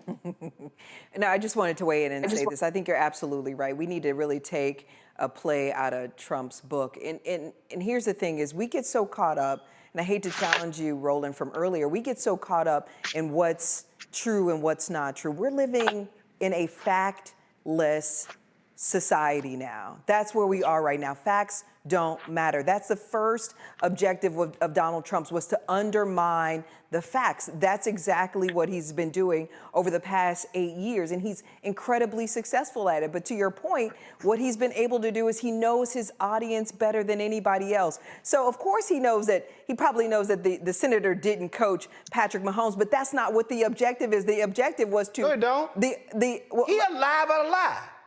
But the point is that lies don't matter. No. Even fact-checking has become politicized. But because that's the problem right there. That's a DC phrase. What's that? Facts checking. Do you know what regular people do? Regular folks say, his ass lying. It took... No, hold on. His people don't give a damn whether or not he lies. That's what you have to understand. No. But let me just make one point. But you have to use the language that regular, ordinary people use. They don't care. People don't care whether or not he's telling the truth about a quarterback and a coach. But can I make one point? But what his main objective was to stroke the Mahomes, because they're his supporters. Of course. And all his... So it doesn't really matter. We can quibble about whether it's true or not. But the point is what I'm saying is, where we're missing it is that Donald Trump incessantly hyper-focuses on speaking to his audience. Right. He knows his audience. So he's going to take every opportunity to do it. I know very well his former communications director, and he made the point that in the White House, Trump would say something, and their job was to go back and make it true. Right? And realizing that his people don't really give a damn whether or not it's true or not, as long as he's speaking directly to them. But we miss that point. We get all caught up on, the fine print, what's true, what's not, being hyper right. And the reality is but you're missing the point. You've got to speak directly to your key audience. Right, but follow me here. This is what I'm saying, and I am understanding how you counter. And how you counter is, I'm not about to go through the fine print of, this is what media does. He misspoke. They use phrases like that. No, this is what I say. And if I am in part of the opposition going against him, y'all, Donald Trump lied. He stood there and lied about Tuberville coaching Mahomes. He didn't coach him. He didn't recruit him. And Tuberville backed up the lie of the liar. But you also know what he lied about? He lied about cutting this. He lied about this. He lied about that. And I am going to use language. But Roland, do you think they don't think he's a liar? No, No, they don't. Everybody knows he's a liar. No, he don't. Because you know why? Because when he came out of the chute, everybody, and Greg, we talked about this numerous times on this show, everybody was afraid to call a lie a lie. Sure. Everybody, they use every phrase imaginable, dancing around it, and so they didn't use regular, ordinary language. And what I'm saying is, if I'm sitting there, look, I'm already telling you right now, if he's having a TV anchor luncheon like I got invited to 3 last time, and if I'm sitting in that room, Greg, I'm going to do what I did when his ass came to NABJ. And I told MSNBC, if his ass start lying and nobody on that stage checked the lie, y'all going to hear somebody say, that's a lie, that's a lie, that's a lie. And you know what happened? When he was sitting there talking, several times he was like, some guy's over here talking. That was me saying, that's a lie. You can't let the lie just sit there and nobody says anything. And then what then happens is when you keep saying, that's a lie, he ain't doing this, he lied to you about this here, he lied, you begin to build on that. And then, hold on a second, you build on that. And what then happens is you now get people to go, well, damn, he's telling me the truth right now. I'm going to go to Greg and come back to you. Greg. Yeah, I'm listening to the conversation that you and Ashley are having, and I think that, to evoke something you said a minute ago, Nola, that third of the population, that 35%, that is unmeltable for Donald Trump, they not only, I don't think, care about the lie, they embrace the lie. In fact, part of it gives them a type of psychic thrill to know that we are supporting an outright liar. For some of them, it's because they are delusional in their religion. They're religious extremists to look at him as the hand of God, as the instrument, not the God itself. And for others, I think it is a question of character. These are people not of bad character, but in many ways, I think, not to get theological about it, that's your bailiwick much more than mine, brother, but quite frankly, downright evil. And so for them, our pain and suffering, our anger, our frustration, even our righteous indignation are like vitamins for them. They enjoy that kind of thing. And so, you know, you look at something like football, I won't be watching one down. I haven't watched since Kaepernick. But, you know, even with the allure of having a black quarterback in the Super Bowl, Jalen Hurts, understanding that the Mahomes family, and Patrick has said that he's excited about having a president at the. So I won't watch the game, but certainly I hope that Mahomes doesn't get another trophy to lift next to his orange friend with his mama and his wife. But the people in this society, like at the end of the Roman Empire, demand bread and circuses. After all, was it not the crowd who, when offered the chance to save Jesus and pick him over Barabbas, said, "Give us Barabbas"? I mean, we are living at the end of a decadent moment. And as a result, Donald Trump, if nothing else, Donald Trump understands the ethos that he has tapped into. He is the ethos of irreverence and of white nationalism. We lost Neely Fuller a couple of days ago, Neely Fuller Jr., who in many ways coined this phrase that is often attributed to Francis Cress Wilson. If you don't understand white supremacy, everything else you think you understand will only confuse you.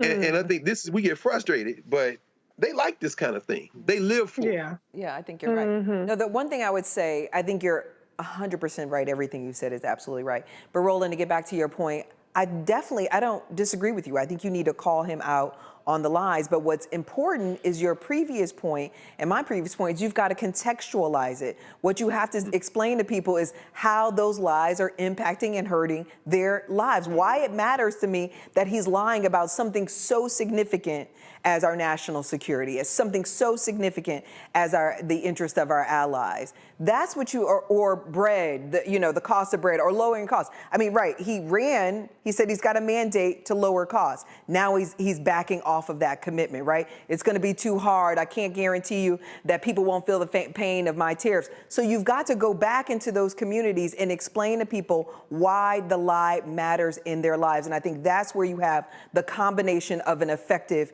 message. You can't just leave it at he's a liar because people laugh at that. I think you're absolutely right. I think they enjoy that aspect of it. But why it matters to him is the part that why it matters to the individual is the part that Democrats have to get better at. See, I'm gonna call a lie on the Mahomes story, then I'm gonna add the other stuff he lied about. I'm gonna add other. See, so for me, it's not just the football story. And I'm gonna tell you right now, the one person, it was interesting. The Democrat caucus chose Congresswoman Debbie Dingell to be over the policy and communications, whatever the hell that group they have. And his was great. Listen, I've met Congresswoman Debbie Dingell. And Congresswoman Debbie Dingell is real nice. I ain't seen her ass on nobody's show since Congress got back. How are you over the caucus's communications committee and you ain't communicating? That makes sense. That literally makes no sense to me. Roland, stop being so right. And the person who lost to her was Congresswoman Jasmine Crockett, and she's been on fire. And it's time for the Crockett Chronicles. Yes. My soror, by the way. Did nobody ask me?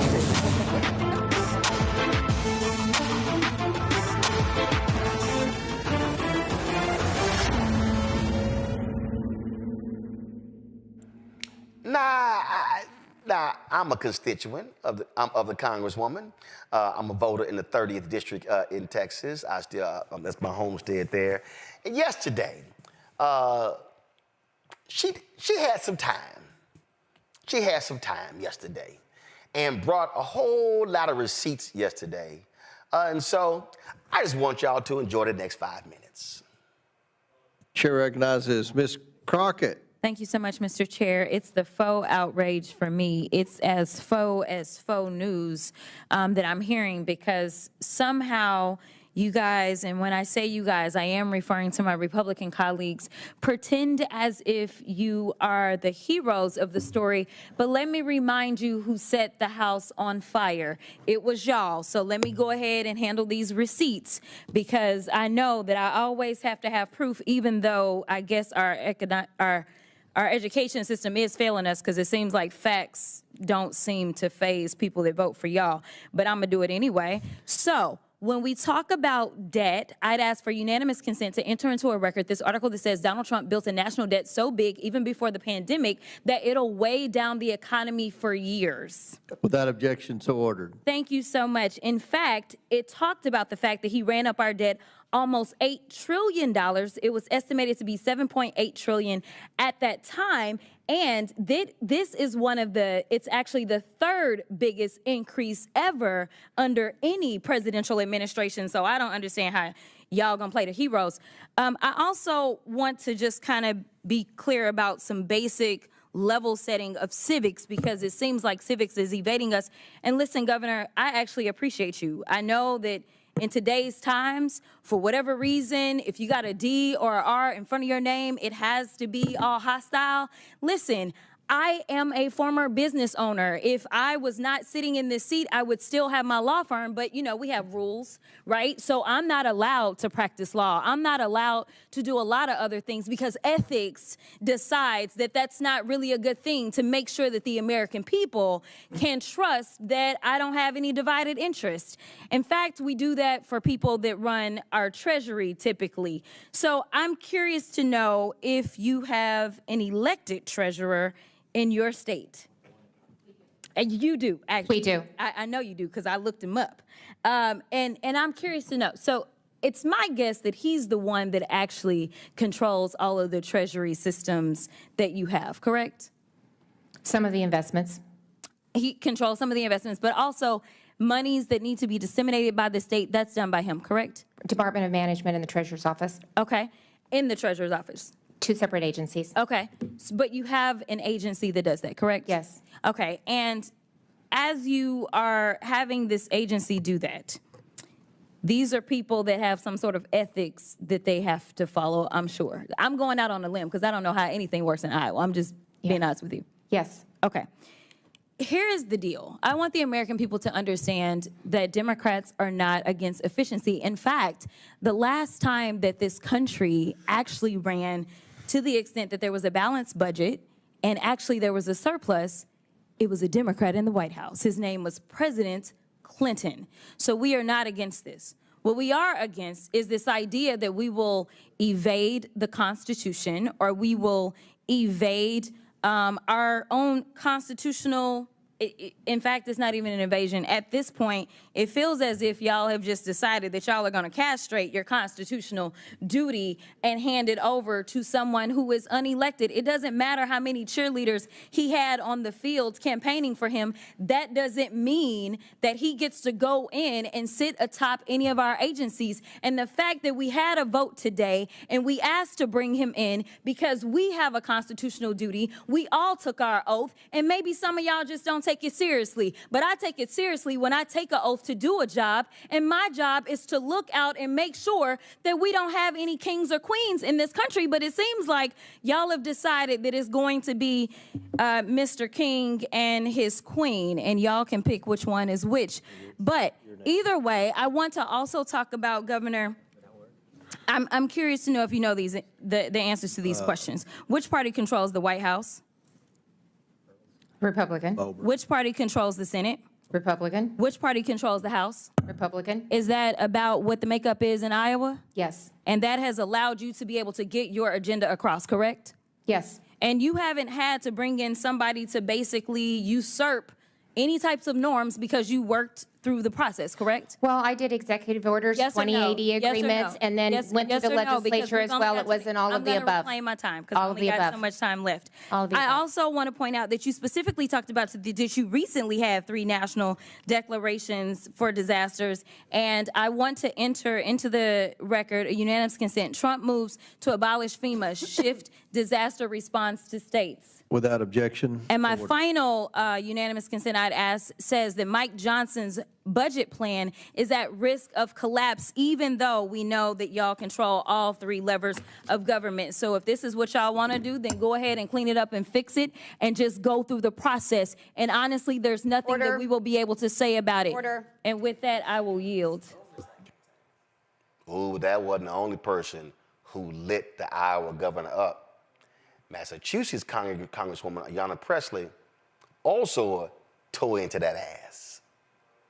By the hour, Donald Trump, Elon Musk, and his enablers advance their extremist, anti-equity, un-American agenda, dismantling decades of civil rights progress, upending livelihoods, incomes, and lives, and adversely affecting something they claim to care about, the GDP. Because all data supports that diversity, equity, and inclusion is actually good business. Governor Reynolds, my Republican colleagues invited you here today to promote what they see as a model of governance. Simply put, Republicans' vision of America is to be more like Iowa. Governor Reynolds, let's learn more about the state. Do you know what percentage of Iowans are white and what percentage are black? I don't know the exact percentages, no. We're by far a larger percentage of white population. That's correct. Iowa is 90% white and only 4.5% black. So that is drastically different from the national population. So when Republicans suggest Iowa should be a national model, they're advocating for a government that doesn't reflect our country. So let's talk about what this model of governance actually means in practice. In Iowa, you signed State Senate Bill 2385 to eliminate more than 80 state boards and commissions, including those representing Black Iowans, Latinos, women, people with disabilities, and Asian, Pacific Islanders, communities that are marginalized and vulnerable and have fought for decades to have a seat at the table. Now, Republicans call this fiscal responsibility. I just call it erasure. Governor Reynolds, the Iowa Legislative Services Agency conducted a nonpartisan analysis of that bill. Do you know how much money was saved when you eliminated those commissions? Actually, it was not about saving money. It was about putting more resources behind the Department of Human Rights so that we could actually provide them more resources for minority communities. Reclaiming my time. Let me help you with the math. Roughly $112,000 in your state budget was saved. So that is 0.001%, barely a rounding error. So honestly, given your current salary, Iowans would have saved more money just by eliminating your salary. Mr. Chair, I ask unanimous consent to enter the LSA fiscal note into the record. Without objection, it's ordered. In addition to cutting boards and commissions, Iowa started closing government agencies. Now, this is the same thing that Elon Musk and Donald Trump are trying to do at the national level. Now, Governor Reynolds, let's be clear. I have no problem with Iowans, but I do with your leadership. So let's look at the results, shall we? In Iowa, there have been skyrocketing maternal mortality rates. Mr. Chair, I ask unanimous consent to enter into the record this article titled, "Iowa's Maternal Death Rates Rise as Birthing Units Close." Without objection, it's ordered. In Iowa, students' test scores have been declining. Mr. Chair, I ask unanimous consent to enter into the record this article titled, "Iowa Scores in 50 State Education Rankings Declined from Years Past." Without objection, it's ordered. In Iowa, more kids are going hungry. Is this the kind of government efficiency y'all are talking about? Mr. Chair, I ask unanimous consent to enter into the record this article titled, "Iowa's Food Pantries Hit Record High Numbers This Summer." Without objection, it's ordered. So let's be clear about what Republicans are actually doing. You are making people poorer. You are making people hungrier, more vulnerable, and gutting their civil rights. These attacks on diversity, equity, and inclusion, they were never about efficiency. They certainly were never about merit. It's just a deliberate, calculated attempt to erase marginalized communities from government while eliminating essential services for workers, families, and the people that we are actually elected to protect. They want a country for and by millionaires that advances white supremacy, and that is the real agenda. And I will do everything I can to speak truth to power and to stand in the way of that. I yield back. Ooh, Reese. You know, MAGA real mad with them two sisters. They still mad at Representative Crockett. Talked about, what did she say? The white boy was a comment on CNN? Oh, she said the people who are crying are mediocre white men. Is that what we're talking about? Right, absolutely. She said white boys. Yeah, she said white boys. And then was like, and then she's like, I ain't wasting my time with how y'all feel. Period. And that's the thing. We are not competing for Trump voters. We outnumber Trump voters, period. Not this election, because people stayed home. And so if Democrats ever figured out, let them do them over there. Okay, sure, maybe you could peel off a couple of them talking about how they hospitals are closing, their legs getting chopped off because they ain't got their diabetes medication and shit, and coal mines is closing down. Sure, maybe you could peel off a couple of them. But the reality is that the numbers are on our side. Half the country does not like Donald Trump. He's never, ever cracked 50% favorables in any kind of polling aggregate of his job and his performance. He did not get 50% of the vote in the election. And so what Democrats need to do is what we just saw Congresswoman Crockett, Congresswoman Pressley do, which is talk to things that resonate with their base and talk to their base in a way that's authentic and that just doesn't seem like they're all up in the clouds focusing on things that doesn't matter to them. Congresswoman Pressley talked about the receipts. Maternal mortality is up, test scores is down. Come on, people going hungry. Those are the kinds of things that people actually care about. And so if people can find some damn conviction and find their voice and stop trying to please everybody ain't going to be with how Jasmine Crockett delivers her message. So then maybe Debbie Dingell will crawl out somewhere and reach those people. You know what I'm saying? But then you have Robert Garcia, you have Greg Caesar, you have Brian Schatz, you have Chris Murphy, we have a diversity of voices in the Democratic Party, and we happen to have the facts on our side.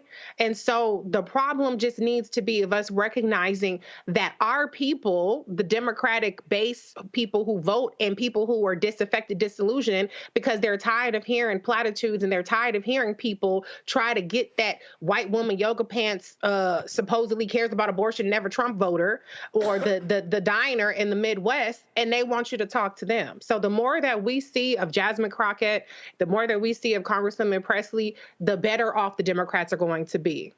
I just, actually, we talked about this when it was playing. Democrats are still playing by a set of rules that no longer exist. True, absolutely. That's true. I mean, I remember when I was in the White House the first during the Obama days, and we were talking about who was going to be the worst Republican to run against for Hillary Clinton. And I said it's going to be Donald Trump because he has absolutely no shame. And that's absolutely where we are right now. The other point I made to you when we were listening to the Congresswomen was that we have to as a party empower those particular voices. But what I really love about Jasmine, and I've watched her for a long time, and I remember meeting with her when she first was elected.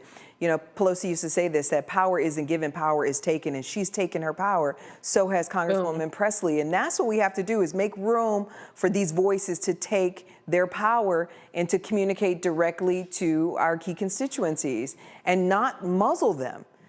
Because too often, your point, we try to play an old game, and that is, it's got to be this spokesperson. It's got to be to this particular audience, rather than taking a step back and say, okay, who is effectively communicating to our constituencies? The other point I would make, too, is the one thing that Donald Trump has effectively done, where I think we keep falling back on, is he's made very clear that all of those documents, from the Constitution and the Bill, all of these things that sort of are foundational to our nation, he's made clear that those are just gentlemen's agreements. Again, who's going to check him? Those are all just gentlemen agreements. And I think what we're doing, to your point, Roland, is we're playing by a different game. We're still trying to uphold. I mean, not that we should not. We definitely should. But I think what we're doing is over-investing in this notion of fairness, of all these principles that were the biggest loser in November.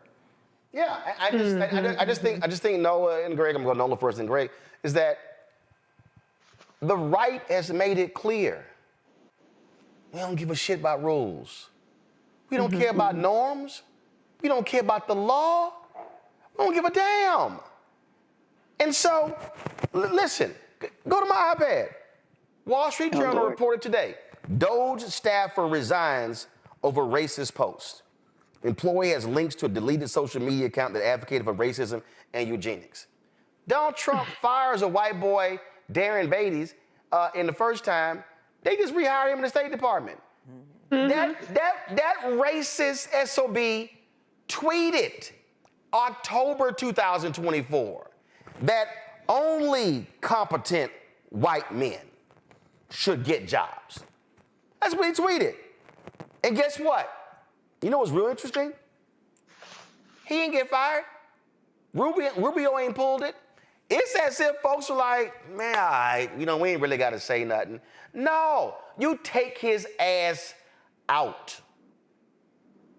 They are playing a nice game. They're playing the rules of boxing, where, they'll hear the rules, 3-minute rounds, a minute break. No, this is where you bust their ass in the head with a 2x4 and you grab a crane and you grab, it's game on, Nola, and they gotta wake the hell up because this is gonna be a 4-year battle. Absolutely. See, my mute ain't on. Well, so praise the Lord. Listen. Yes, you're absolutely right. Dems are procedural, step by step, gradual, where we are not recognizing that we have been in a war for quite some time. It's a reality that we absolutely do not face. But as we sit here with some sort of hostile takeover that is literally underway in broad daylight in all of our faces, we have to realize where we are. We have to realize not only where we are, but who we are up against. They don't care about truth. They don't care about your feelings. They don't care about being called racist. They don't care about being shamed. They don't care about any of that. They want to win what they feel is the soul of America. Their cultural war that they launched buku decades ago, this is for the place that they feel that belongs to them. This is their manifest destiny, and they are going to die on every hill to protect it. This is the mentality. We have not matched that mentality. We are still trying to do procedures and rules and uphold law, in which I'm all for. I am all for law and order. I mean, like in a real sense, not in an R sense, but in a real sense. But at the same time, there needs to be a mentality switch, and we need to understand that we are showing up to this fight with rusty knives, and they have lasers. Okay, they have drones, and we have bats that are blunt, you know what I'm saying? Like knives that don't even cut. And we need to understand the strategy because we are on a battlefield, and we need to wake up to that reality today, right now. I mean, Greg, here's a perfect example. The right studied the last 4 years, his 4 years. And here's what's crazy. I remember Jonathan Swain of Axios wrote a story in 2021 that laid out Project 2025, laid out that they studied those 4 years and they studied what went wrong. And they were devising a plan of action that they would implement the first day he took over. This is before 2024. So Democrats literally have known for now 4 years what was coming down the pipe. Here's the question, and maybe this is part of the problem. Conservatives invested in a robust infrastructure of think tanks and organizations to lay out an agenda that spoke to their folks and said, this is what we're going to do. And that's actually what they ran on. Do you hear anybody talking about what is a progressive agenda for the 21st century? Do you hear? I mean, again, this is where the flat-footed part comes in.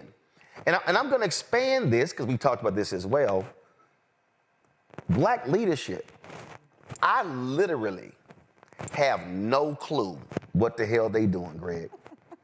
It is as if black leadership has left the country. No, as if they've left the planet. And black people, and I hear this wherever I go, and I hear it on social, I hear it everywhere. Black folks like, is there anybody on our side doing anything, planning anything, saying anything, organizing anything? What? But maybe that's also part of the problem is when we are operating where we don't have self-funded groups, because that also impacts your planning and your agenda for Black America. Yes, sir. We are nearing the end of the second hour of Thursday night here at Roland Martin Unfiltered, in a network wholly owned and subsidized by the people, that you came out of your mind and it's been built day by day, minute by minute, hour by hour, by the blood, sweat, and tears and sacrifice of you, your family, the staff there, and all of us who pour in and contribute. That's how we get free. In fact, that is freedom work. People want to know what freedom looks like? It looks like this conversation right now. The challenge we have is not a challenge of coming up with something new, but rather remembering what works. The debates in the pages of the Journal of Negro Education in the 1940s and 50s over integration or desegregation and which way it should go, the debates in the black press, on black radio, at black colleges, all prior to the end of apartheid. Now, since the end of apartheid in this country, in the United States, there has been a slow unraveling of that type of institutionally driven thinking and action. It's an unintended consequence of desegregation. On the other side, the white side, they have been trying, in the words of the labor activist and intellectual Bill Fletcher, to roll back the 20th century since the 1960s. And in some ways, they want to roll back the 19th as well. They'd like to go back to 1790 if they could. Steve Miller, you self-hating anyway. But in order to defeat that, we simply have to remember how to do what we are doing right now. The Democratic Party are soft white nationalists. They are not hard white nationalists like the white nationalist party now, the so-called Republican Party. But when I say they are soft white nationalists, I mean that they think that a commitment to the illusion of a norms-based society can somehow allow for a stability that will suborn our continuing subjection and allow us just enough access to allow them to continue business as usual. What do I mean by that? Diversity, equity, inclusion in many ways is a sop to a tiny, non-white elite who want to be part of the manager class and who have tricked themselves into thinking somehow that their presence, their participation at the top of that political and sometimes every once in a while economic food chain will somehow translate into some form of benefit for the people who they come from. History has shown us that that has never been the case. There's always a comprador class. This is where, you know, the socialists and I would think about even folks like Bernie Sanders, Democratic socialists, would say that it's class, not race. I would get off the boat with him, and this is where I'm landing it for this reason, and people who think like that for this reason. This has always been a white supremacist project. It's part of a larger 500-year arc of white supremacist projects. You see it crumbling at moments when they fight themselves, World War I, World War II, I mean, the convulsions that take place. And then in those moments, the non-white people of the world figure out ways to make some progress. We are at another one of those inflection points right now. Black leadership either has to recognize that putting all your eggs in the basket of an ongoing criminal enterprise, white supremacist project, simply by aligning yourself with soft white nationalists who will sacrifice your ass rather than truly renegotiate the terms of this project, is a failed enterprise. It has never worked. The farther we get from the 1960s, the farther our generations get from those who knew that, who entered politics with a clear agenda and who negotiated from a position of strength. Now we've got people who can talk real good and, you know, raise the critique, but can't build institutions to promote our collective interests. And I'm sorry, Brother Hakeem Jeffries, you seem like a nice guy as a person, but you are so severely overmatched that it is an embarrassment to watch your attempt to balance on the knife's edge of something that you clearly understand, but perhaps don't have the institutional fortification to be able to really try to do something other than hold on to your tenuous position. The hope we have is what we're doing right now. The hope we have is reconnecting, remembering how we get out of these messes every time we are confronted with them. And there are people doing that work. This conversation right here is part of that work. The conversation across this country in little places and in small places and places that aren't getting federal funding or grants from foundations, who are not only doing thinking, but organizing, the people who are actually feeding people, who are having the after-school programs. Those institutional formations, and I want to say this, Roland, to you while we are here in this space. If anybody has watched the Black Star Network over the arc of the years of its existence, when they've seen you in North Carolina, in Georgia, when they've seen you in Tennessee, on location in Virginia or Texas, then what you give light to is the fact that there is work going on all over this country. And if these elected officials cannot tap into that and build a true resistance, then perhaps we need to treat them the way politicians should be treated, regardless of how well they speak, as tools of our collective progress, rather than any type of heroes standing for us. And what I also need is, I really need black folk to go back to reading. Absolutely. Greg, you got all those books behind you. I got books all over my house. So yes, on Monday, I recorded an episode with the brothers from Earn Your Leisure, and it aired last night. And I had posted something on my Instagram page. He had me as a collaborator. So this sister from San Francisco jumps on, and Roland Martin is a bootlicker. And then the last person who should be talking about the state of Black America is Boule Roland Martin. So then I was like, well, I don't know what you're doing. So then responds, oh, we doing this and we doing that. Then she said, well, you can Google me. I own restaurants in San Francisco. And I said, well, that's good, because I'm going to be at the All-Star Weekend next week, and I'm going to make sure I do not spend my black dollars at your restaurant. And I said, and I will be sure to tell my friends as well. So she's going on and on. She's talking back and forth. And then I blocked her. But when you block someone on Instagram, it deletes their comments. So then I unblocked her. Then I said, let me be real clear. I will never support what you do. Now, here's what's interesting. She then comes back and she goes, well, you know, my problem is I don't like how your view on politics and blah, blah, blah, blah, blah. And I'm against this. I'm fighting the system. You fighting, you know, you one of them Boule, Dubois. I'm more Booker T. Washington. And I really started laughing. Oh, goodness.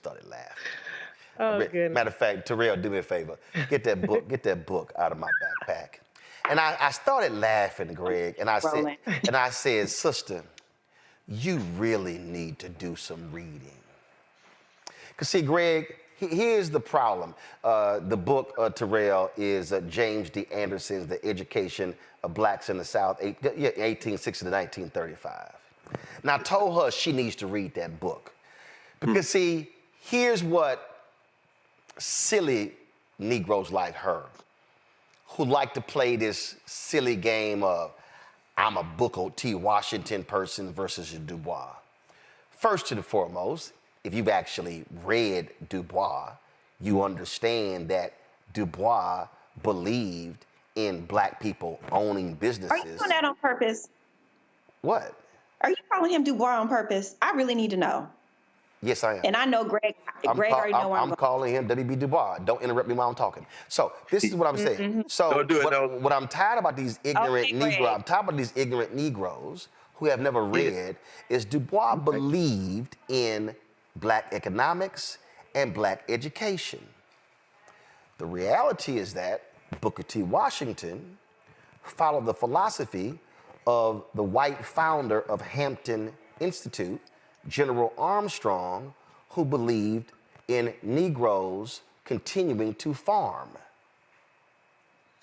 Washington, James D. Anderson, lays it out in the book that if you looked at the grades, the education of many of those students at Tuskegee, a lot of them were functionally illiterate.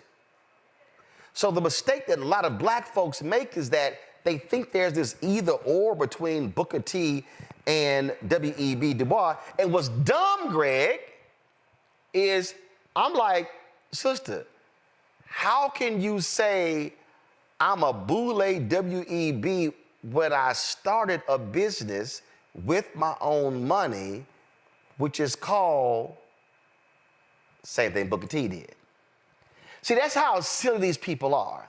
And so what ends up happening is we have these fake conversations in black America where you with Du Bois, you with Booker T, you side, what side you on, all this sort of stuff like that, without understanding that it was the black parents who sent children to Hampton who fought that white general who said, we do not want our children out there in the fields. We want our children to be doctors and lawyers. But the same folk who keep yelling that because Washington was the greatest student of General Armstrong, what they don't understand is that it was the great white philanthropist who endorsed and raised money for the Hampton Tuskegee experiment because they only wanted black folk to be laborers and sharecroppers. They did not want them to be owners and doctors and lawyers. So if you're one of those silly Negroes out there who want to say, well, you Boule Du Bois and I'm Booker T, you might want to do a little bit more studying about the forces who were funding Booker T and who were funding Hampton Institute, and why they did so, because they didn't want black children to be educated.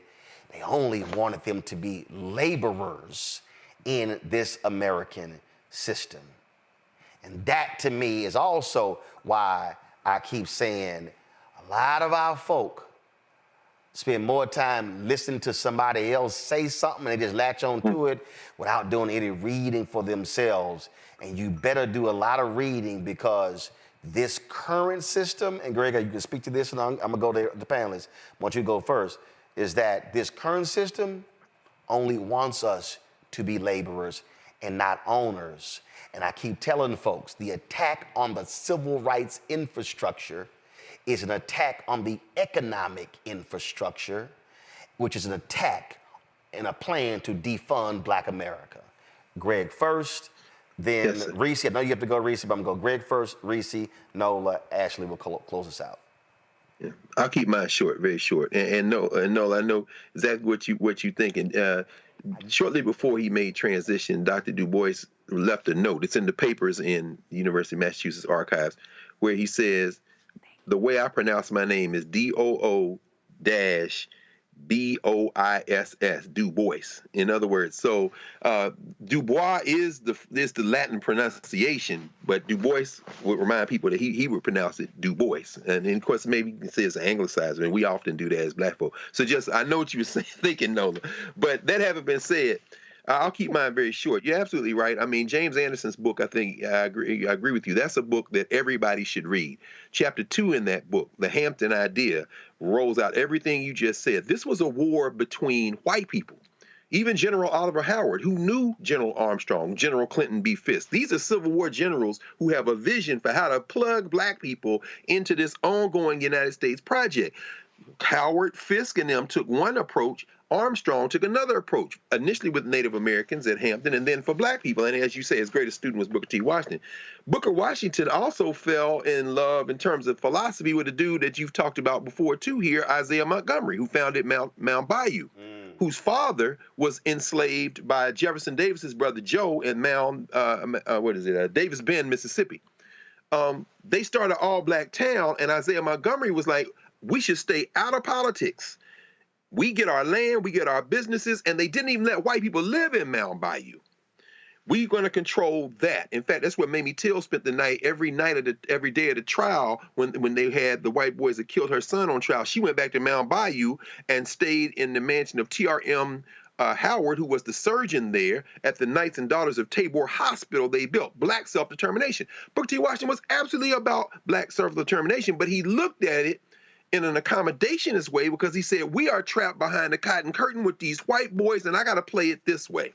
Anybody who, and then finally, Du Bois and Washington met at Carnegie Hall of all places, I think I want to say it was 1904, and they resolved that they agreed on virtually everything. Du Bois agreed that most black folk needed to be in the laboring classes. They weren't going to go to college. They needed to get a nominal education. They needed to move forward. And Washington agreed that there needed to be a strata of black folk who were educated who could lead the race. He tried to hire Du Bois before he took the job at Wilberforce. He tried to hire him at Tuskegee. I'm saying that to say as this is a backdrop. When we read and when we study, we understand that these cartoon caricatures don't work. And so, because we are living in the real world, and it's rarely as simple as black and white. Jeremy Clark saying in some stories there ain't no good guys. Both those men, as well as Ida Wells and Mary Church Terrell and Mary McLeod Bethune, and all of those women and men were negotiating in a white supremacist society that forced them to make certain choices that were very pragmatic at moments. And when they took a quantum leap into idealism, they often paid the price. This network, this program, this conversation is indispensable because it leads to the realization that we have to pay strict attention to our history and study and be in conversation and then act. But we can't do that at MSNBC. We can't do that at CNN. We can't do that on National Public Radio or the public broadcasting system. We can't do that on these various and sundry other white-facing podcasts from the right to the left. That has to happen in black spaces. So if you're watching and listening to this conversation now, say, what are we going to do? Well, that's up to you. But the more you know, the better your actions will be. Reese. Well, that was a whole history lesson. I appreciate you, Dr. Carr and Roland. Here's the thing. We need to focus on our citizenship and our humanity. And we should be in the business of affirming both of those things. And too often, and a lot of this has been funded by Republican right-wing chaos agents, we are villainized even within our own community. I mean, people don't like it that I cuss. Go to hell, bitch. I don't give a damn. I'm going to still cuss. They'll skip past the whole message. They'll skip after me condemning racism, sexism, all kind of injustice. Be like, you cuss. So when we grow up and we realize that, as Dr. Carr just pointed out, usually when we're on the side of Black humanity and citizenship, we're more together than we are apart. And if we focus on that, and then where we differ, okay, you do your thing over here, I do my thing over there, it's all good. We ain't got to all march along the same drum beat to every single action that we do, then we'll be better off for it. We have so much unexercised capacity because we're so bogged down in the petty. So I don't know how anybody can credibly believe that Roland Martin, of all people, should not be speaking on the Black community and what we need to do to move forward when you have given people who have a diverse array of opinions, a diverse array of solutions, and a diverse array of delivery, the platform to have these conversations. And that's what we all aspire to do here. And anybody that ain't with that, go to hell. Do things your way over there, but don't speak on what's happening over here. And I literally tell people, all my haters, I'm like, go have your own shows. Enjoy yourselves. Have your conversations. Because I don't even talk about y'all. I don't even do videos on them. It's some conservative Black folks on my channel. They always doing videos on you. And I don't even talk about them. I don't know them. Yeah. I don't follow them. And I tell people all the time, if you think you can do this better, please, by all means, go start your own shit. Period. Nola? Point blank and period. There was this conversation that was happening a few years ago around respectability politics. And it's something that Reese is always getting at. And it's something that I definitely I'm going to dip appreciate. out. Bye. All right, Reese. Bye, boo. Respectability politics. And to your point, Roland, about how these conversations, how they wind up in these kind of these either or categories. When it's not either or, it's a lot more nuanced. Most people can't sit and recite historical facts, historical detail the way that Dr. Gar can, but in terms of that conversation around respectability politics, people place you in either or category. I bring that up to say this, as an educator, as an academic, as a Black woman coming from the Deep South, I come from a community in New Orleans where, yes, you are going to get married, but what you're going to do is make this stop at college first. It was a very education forward community in New Orleans, and I'm very proud to come out of that community. And so I have a very, different perspective about education. I feel people that work as hard as this country works to keep Black people out of education, it must be a reason. So anytime I'm having conversations with people that start the conversation off, well, everybody's not meant for school. I was like, I feel like you've heard that somewhere because I've heard it somewhere. And I'm curious to find out why you think maybe school isn't for you, right? And the reason why school is said not to be for a whole lot of people is because the world doesn't want too many Greg Carrs of the world who's going to talk about where Emmett Till's mama stayed. And with the occupation of the person who owned the home, what they did to outline that history, to outline that legacy, to empower us to know things. And the one thing that I don't like about the United States school system, first of all, having to pay for private education to get a better education, I don't like that. And secondly, that you really don't learn a lot of this stuff until you get to college, unfortunately. So you have to pay to learn these things, primary and secondary education is just to kind of give you some basic skills and push you out into the world. But in order for you to learn these things, to dig deep, you have to pay for that higher education. And so I'm just going to end with, Roland, that was a hilarious exchange. I've seen that bifurcation. I can't tell you how many times. And I consider myself a Du Boisian in that I have Du Bois on my syllabus. I advocate for Du Bois in the international relations space, that he was an important thinker and scholar and necessary. So I have a fondness for Du Bois.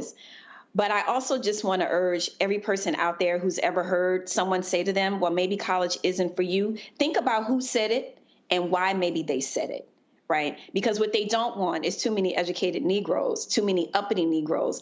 That's how we are sitting here today, because of that uppity Negro Barack Obama. Don't ever forget that.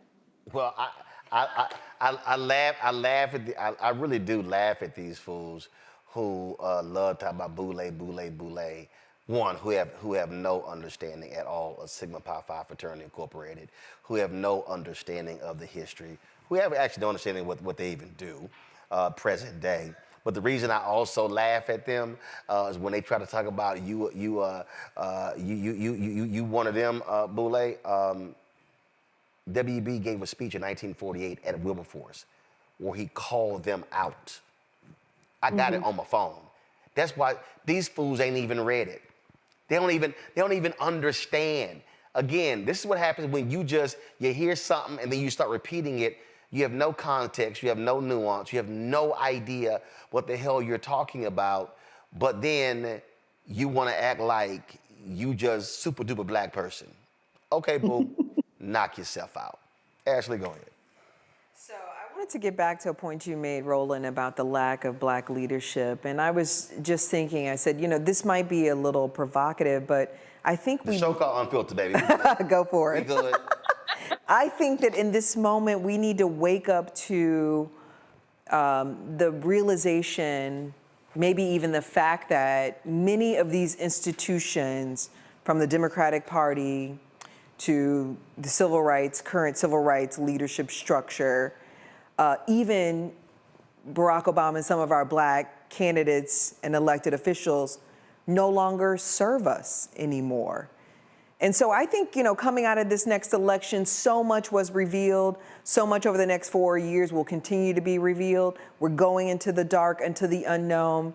But I believe in all of that should come out a rebirthing and a restructuring of Black leadership in a way that centers us and that prioritizes us in every sector, every industry, every part of American and global society. See, I think that, so here's what's interesting, because again, the sister who thought she was trying to challenge me, which I thought was hilarious. And they love running around, oh, you a shield for the Democratic Party. Here's what they understand. Anybody knows, dating back to 1990, first job I got paid for, Houston Defender. I represent Black, my focus is what's good for Black people. But what I understand is when you are studying a political system, you are standing before you going, what am I being presented with? I'm being presented with in this country on a national level, a two-party system. Many local elections are actually nonpartisan. For the longest, the Houston mayoral race was nonpartisan, but it's increasingly become partisan. But the reality is, local typically is nonpartisan, but then once you go statewide, national, it becomes partisan.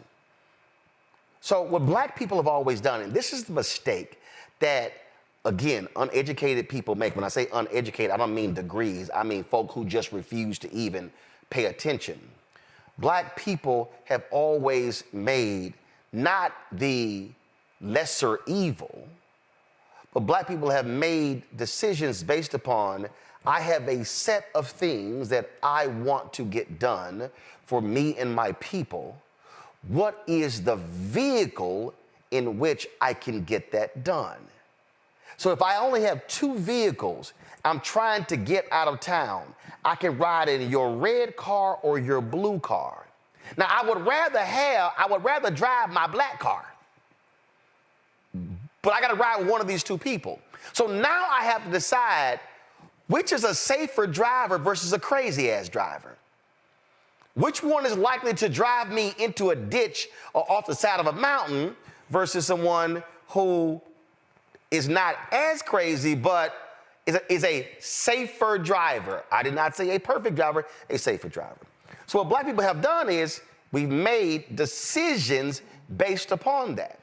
Now, what has happened, and y'all have heard me say this, is the mistake that too many of us have made is that when we vote, we disappear. We vote and go, did my part, as opposed to, as when FDR challenged A. Philip Randolph, Philip, make me do it. So when you hear me say the election is the end of one process and the beginning of another, that's what that means. And so our challenge is, okay, now what do we do? So I never say, well, I'm going to stay at home to teach you a lesson. Why is that?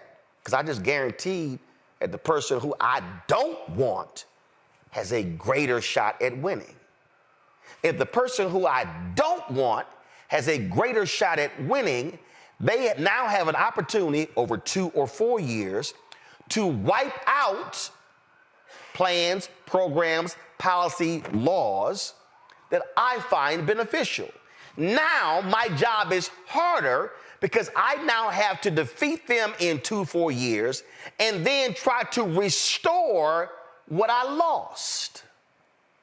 And so this is not even pragmatic politics. It's actually understanding the political process. That's why when I hear people say, I ain't voting against reparations, and I go, well, you do know the people who vote for reparations are elected. So I don't know how you gonna get something by not voting when the people, the thing that you want is voted on by, that's just how dumb that is. So we go through these things and we talk, and people say these things literally having no understanding what they're even talking about. And so when I sat in the last 4 years and I literally heard Black people tell me man, I'm tired of you talking about them judges. And I go, you do understand a president can only serve 8 years. But how long was Damon Keith died at the age of 95? The man was a federal judge for what, 7, 8 presidents? Folks, do y'all understand this?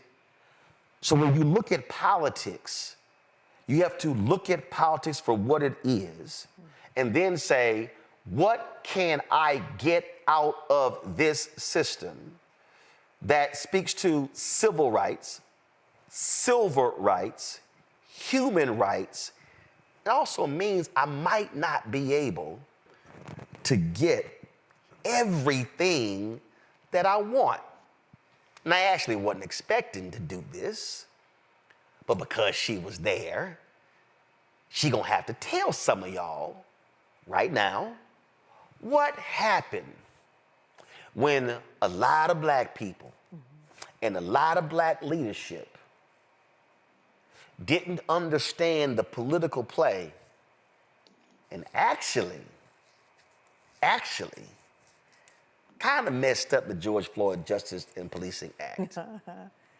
This is a perfect example of understanding state of mind, state of politics, what you can get today that position you to get the rest tomorrow, as opposed to never getting any of it today and now leaving you in a worse off position. Roland, can I just say one thing? This whole conversation reminds me of Maynard Jackson's last speech. And the thrust of that speech was about the scared Negro disease. And when I think about the George Floyd Justice and Policing Act, me running communications for that, passing that bill in 30 days, we took that bill, put it in the hands of some of these black leaders, the people who you see on television all day that make their money off the backs of black people, and told them, we've got a bill. Now you connect the Capitol with the streets. Let the streets know we got a bill. Turn their ire on the Republicans in the Senate. Now is the time. They walked away from the bill, the scared Negro disease. So I think the frustration that But they walked away from it because it doesn't have everything I want. We actually gave in the bill had more than what they even asked us for. And that was the point.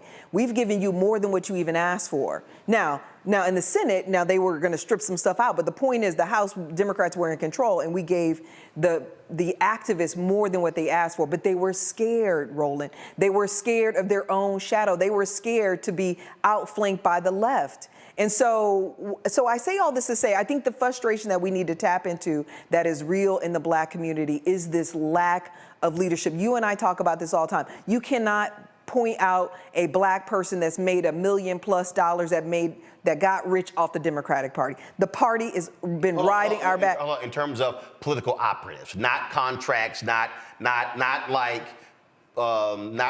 governmental contracts. You're talking about inside of the party. Absolutely. Got it. Right. And I'm talking some real money, right. The white boy kind of money, right? Yes. Political operatives, absolutely. Consulting contracts. Because the party rides our back. They can't win without us. But that money is not reinvested in us. Right. And there are some people that have been at the table. They've been at the table for a long time. And it gets back to that Maynard Jackson quote, the scared Negro disease. So I think that is what is pronounced in the black community right now. I think that is the frustration. I think that is why we're not making progress. And I think that's why these institutions are no longer working for us. So I'm going to close the show out with this here, because I love it when people say things. So I posted a video. I did the video the other day talking about why it's important to support this show, Black on Media, what we do and how we do it. And so this is no disrespect to the sister. I'm not even going to call her name. I'm not going to show it. But I posted this. I'm not even going to say the social media platform I posted it on. And she said, this is not how you fundraise. This is the traditional call to corporate America and buy black. We need to educate our people on the benefits of charitable giving and how it benefits our personal bottom line financially. I left journalism to fundraise 30 years ago. And I got a kick out of that. And my response to her was, you're actually wrong. See, folks, here's what she doesn't understand. Starting this show, I had a choice. I could have a for-profit model or a nonprofit model. I chose the for-profit model because it's actually easier to go from a for-profit to a nonprofit as opposed to a nonprofit to a for-profit. So I say that the for-profit model doesn't work, we can flip this to a nonprofit. That was first. Second of all, I knew, unlike Mehdi Hassan, who launched Zateo, or David Sirota with the Lever News or whatever, I wasn't going to have 100 or 200,000 people give me $10 a month or larger contributions to fund this show. I understood that. So now I was faced with a conundrum. How then do we do this? Thirdly, I did not want to charge a subscription fee because I wanted the content widely available. So I sat down and said, how do we do this? That's how I came up with the concept of the Bring the Funk Fan Club. I actually took the PBS NPR model of pledges and applied it to this show. But here's what I said, and I appreciate only about 150 or so black people got mad. But I came on the air and said, this is what we're gonna do, but I'm not gonna send you swag. I'm not gonna send you shirts and mugs and tote bags and hats, stuff along those lines. Every dollar's going back into the show. You know what the audience said? Like in Nehemiah, let us build. They accepted that. See, so what the sister here doesn't understand is the miles actually worked. Because the community has said, we're with you. And I told y'all yesterday these checks came in. And I sat there last night and I opened about 100 of these. And I'm gonna read this because I was blown away when I opened this letter. Monday, December 9th, 2024. Dear Roland, you're the best. Your talent, gift, and service is extremely valuable and a true necessity. There are a few things I would like to run by you as food for thought. I'm rushing to catch the post office because my favorite teller at TD Bank suggested that I make sure you receive the donation before December 20th. I have issued one bank cashier's check. I would have issued one bank cashier's check for $10,000. However, when I stopped by my bank that particular day, there was an issue with the cashier's checks, so I had to resort to 10 money orders instead. I will email your assistant to have my email forwarded to you. Thank you. Please keep bringing the funk. Stephanie Ingram. This is a sister I think it's a sister. She could be white, she could be black, who sent in $10,000. I got another letter over here from a person who sent in $1. A fan of Black Star Network, I watch Roland Martin Unfiltered daily. Thank you so much for your valued service of informing us all. I can't even make out the person's name. I can't. Can you make that name out at bottom? I can't make it out. I can't make it out. They had $2 in the envelope. Both of these are as important. One is not bigger than the other. Check might be bigger, but both are valuable. Why am I saying that? Because I'm tired of black people saying we can't. I'm tired of black people saying we can't fund things. I'm tired of some black people saying that, oh no, we don't support each other. I'm tired of all of that. Here's what I do know. If you never build it, it's guaranteed not to succeed. If you never start, it's guaranteed never to flourish. We've had 34,000 donors in 6 years contribute $3 million. Now, y'all might say, that's $500,000 a year. Does it fund everything? Nope. But I can tell you what, the months when money was not coming in, it funded producers, associate producers, audio, directors, the rent here. It paid for equipment. So I'm saying all of that is that if you're watching this, and there's more than 7,000 of y'all been on YouTube and a bunch of y'all commenting, if you are along for the free ride, and man, that's why y'all keep doing y'all thing. The conversation that you heard tonight cannot and will not happen in the future if we are not making sure that we're funding. I love the haters who say, man, he always begging. But not one of them haters got a show. They happen to be commenting on my channel. What we're talking about here, how do you build or rebuild Black America? You have to have communication mediums to get the word out. To Ashley's point, how do you challenge the Democratic Party to make sure that African Americans are getting the millions of contracts when 4 white agencies handle $600 million in advertising for the Harris-Walz campaign? How do you make sure in 2028 a Black-owned ad agency is one of those 4? Because you gotta have a lever to call them out and put pressure on them. Because MSNBC ain't gonna do it. Politico, NPR not gonna do it. It only happens in Black-owned media. We are not here today if it wasn't for the Black press. And I'm telling y'all right now, the future of Black America will be grim if we do not have Black-owned media that ain't focused on housewives, that ain't focused on sports, that is not talking about the Grammys all day, but that is feeding our soul real news and information that is life-affirming. So that's why we want you to support, join our Bring the Funk Network. Join us via Cash App. You use the Stripe QR code to do so. This is it right here. If you're listening, go to theblackstarnetwork.com and see it. If you want to send your check and money order, P.O. Box 57196, Washington, D.C., 2003 7-0196. PayPal, R. Martin Unfiltered. Venmo, RM Unfiltered. Zelle, Roland at RolandSMartin.com. Roland at RolandMartinUnfiltered.com. Be sure to download the Black Star Network app, Apple phone, Android phone, Apple TV, Android TV, Roku, Amazon Fire TV, Xbox One, Samsung Smart TV. Be sure to get a copy of my book, White Fear, How the Browning of America is Making White Folks Lose Their Minds. Keenan, do me a favor. I need a new graphic. I need you to take Target off of that graphic. If you want to get the version that I read, get it on Audible. And be sure to get our merchandise, Roland Martin Unfiltered Black Star Network merchandise. Get the shirts. We tried to tell you, FAFO 2025, and don't blame me. I voted for the Black woman. Go to rolandmartin.creator-spring.com. QR code there as well. Go to theblackstarnetwork.com. Don't forget, download Fanbase, as well as if you want to invest, go to startengine.com/Fanbase as well. Folks, that's it. Appreciate it. Nola, Greg, Reese, Ashley, thanks for coming in.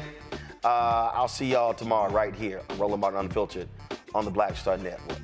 Holla!